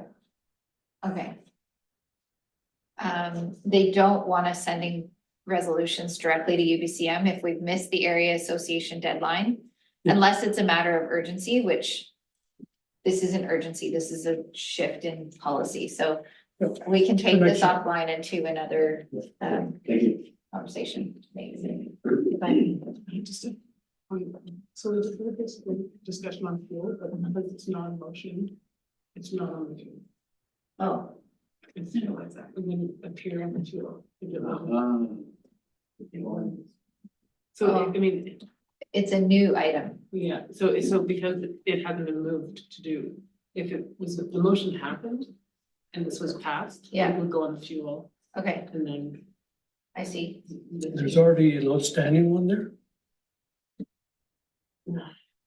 No, because this is new. You just brought this notice of motion 2 months ago. So it's not in our current fuel to be prioritized. Go ahead. Thanks. Through the chair, may I provide a suggestion? Yeah. Just based on what I received from the suggestion was that item be considered as part of the conversation in June when we talk about fuel. What we could do is we could attach that director's report to that agenda. Okay. So that it can come up as part of that discussion when we are moving through fuel. So I don't believe we need a motion on that, but it can be considered as everyone's happy. That's excellent. Thank you. 8.5 Nature Play Park Playscape Relocation, Director Mack. I'd like to move this. Great. Seconded. Please. Director Birch Jones, comment? Questions? Seeing none, I'll call the question. All in favor? Any opposed? Motion carries. Correspondence 9.1, Lillooet District Rescue Society requesting drone replacement, and this is being funded through Area B Pilt. And I'd like to request funding of $17,538.08 from electoral area B payment in lieu of taxes funds to cover the costs associated with drone replacement and training. Okay. Seconded by Director Rainbow, comments? All in favor? Any opposed? Motion carried. Permanent Youth Soccer Association, Jamboree, $5,000. Director Mack would like to move it. I'd like to second it. Seconded by Director Birch Jones. All in favor? Any opposed? Motion carries. 9.3, go ahead. Declare a conflict of interest, as my daughter is an employee of the BRVCA and my wife is a director. Thank you. Don't go far. Move this. Wants to speak, but we're just gonna wait for a second. Oh. Hi, Mark. Come forward.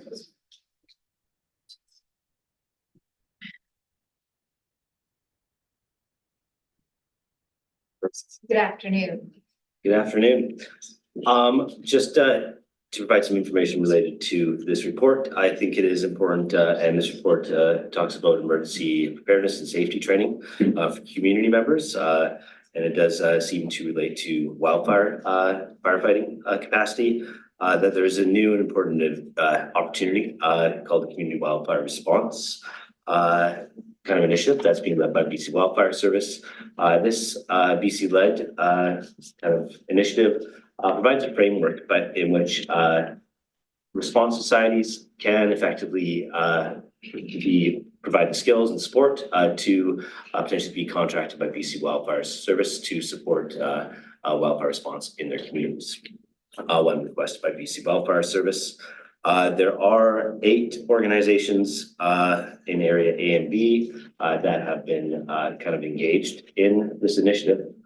BC Wildfire Service will be providing training, including S100, S185, ICS, and Fire Smart Wildfire Risk Reduction to those societies that want to engage in this.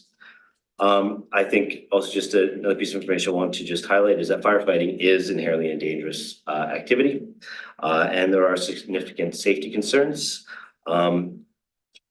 It is important that communities and members who are partaking in this activity have the support from BC Wildfire Service, the guidance, and the kind of knowledge, skills, and abilities to partake in this. I think it is important that we get behind this community wildfire response initiative, and I don't fully or I can't see in that proposal if this funding is in support of the societies that are being engaged in the community wildfire response initiative. So I think I just want to provide that it doesn't seem like it is directed to societies or it's just for all members of the public. So I think that is just be a point of clarification I want to understand. Could we support this as it stands, but also recommend that they ensure that they're working with BC Community Wildfire Service funding that is there, or that they're coordinated with them? Is that, I mean, surely they're not doing this independently.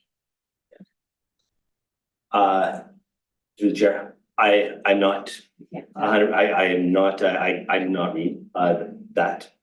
So I am not clear if it is directly going to those societies who are engaged and is going to be tied to their activities under the CCWR. So sorry, I'm a little confused now. This ask we have is to fund the program you're talking about, or it's to fund something that seems similar, but it's not what you're.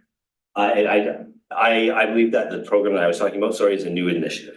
It is a way that we can effectively support communities in being prepared and being able to effectively contribute to wildfire under the support and direction of BC Wildfire Service.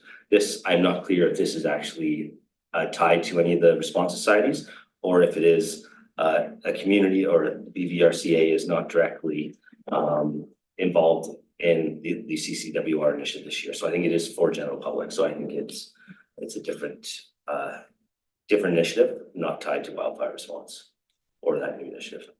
Sorry.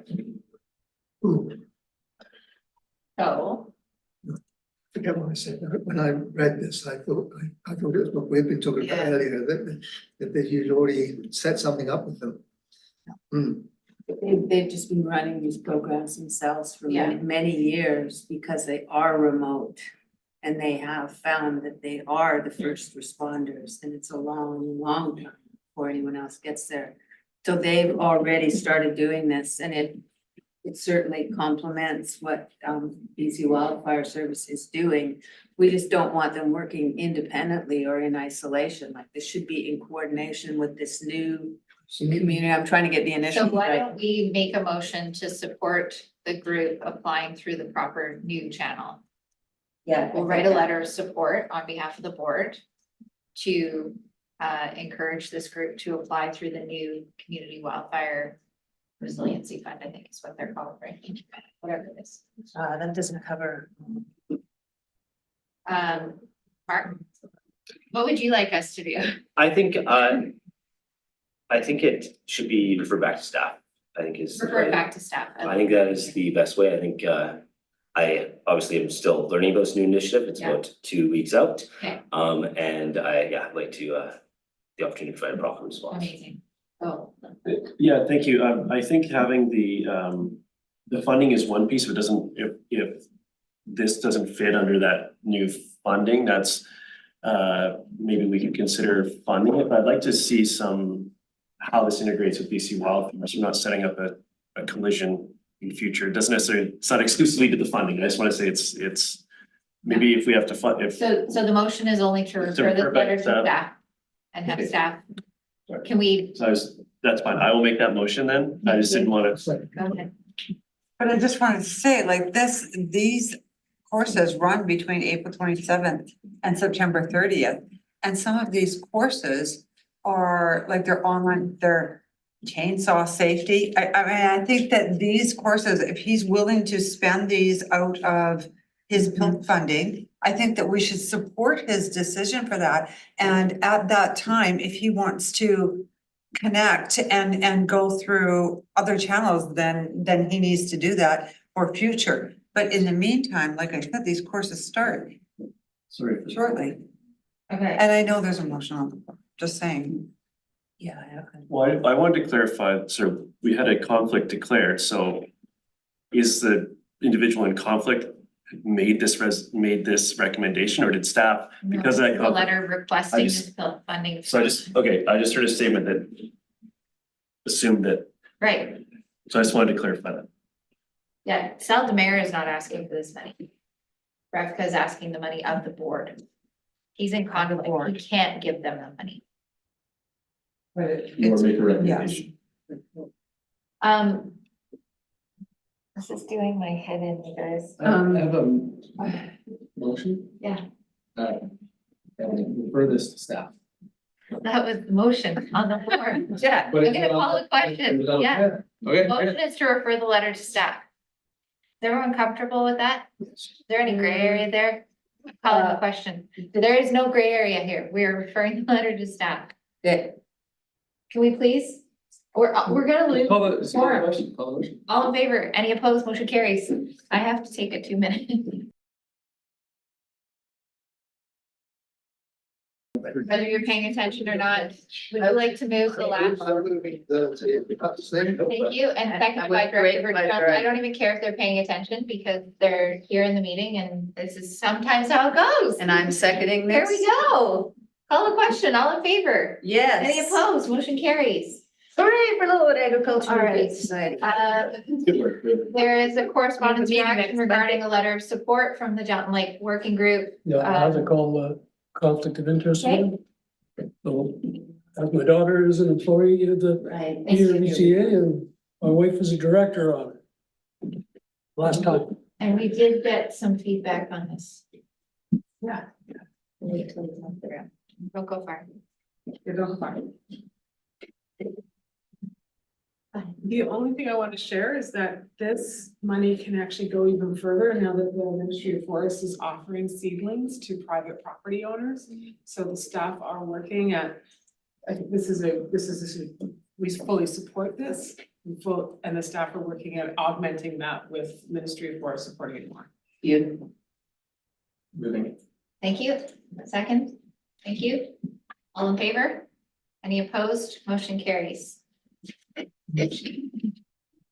next one. And the Oh, next it's one, on information. This is just a correspondence for information, Okay. so the motion is to receive it.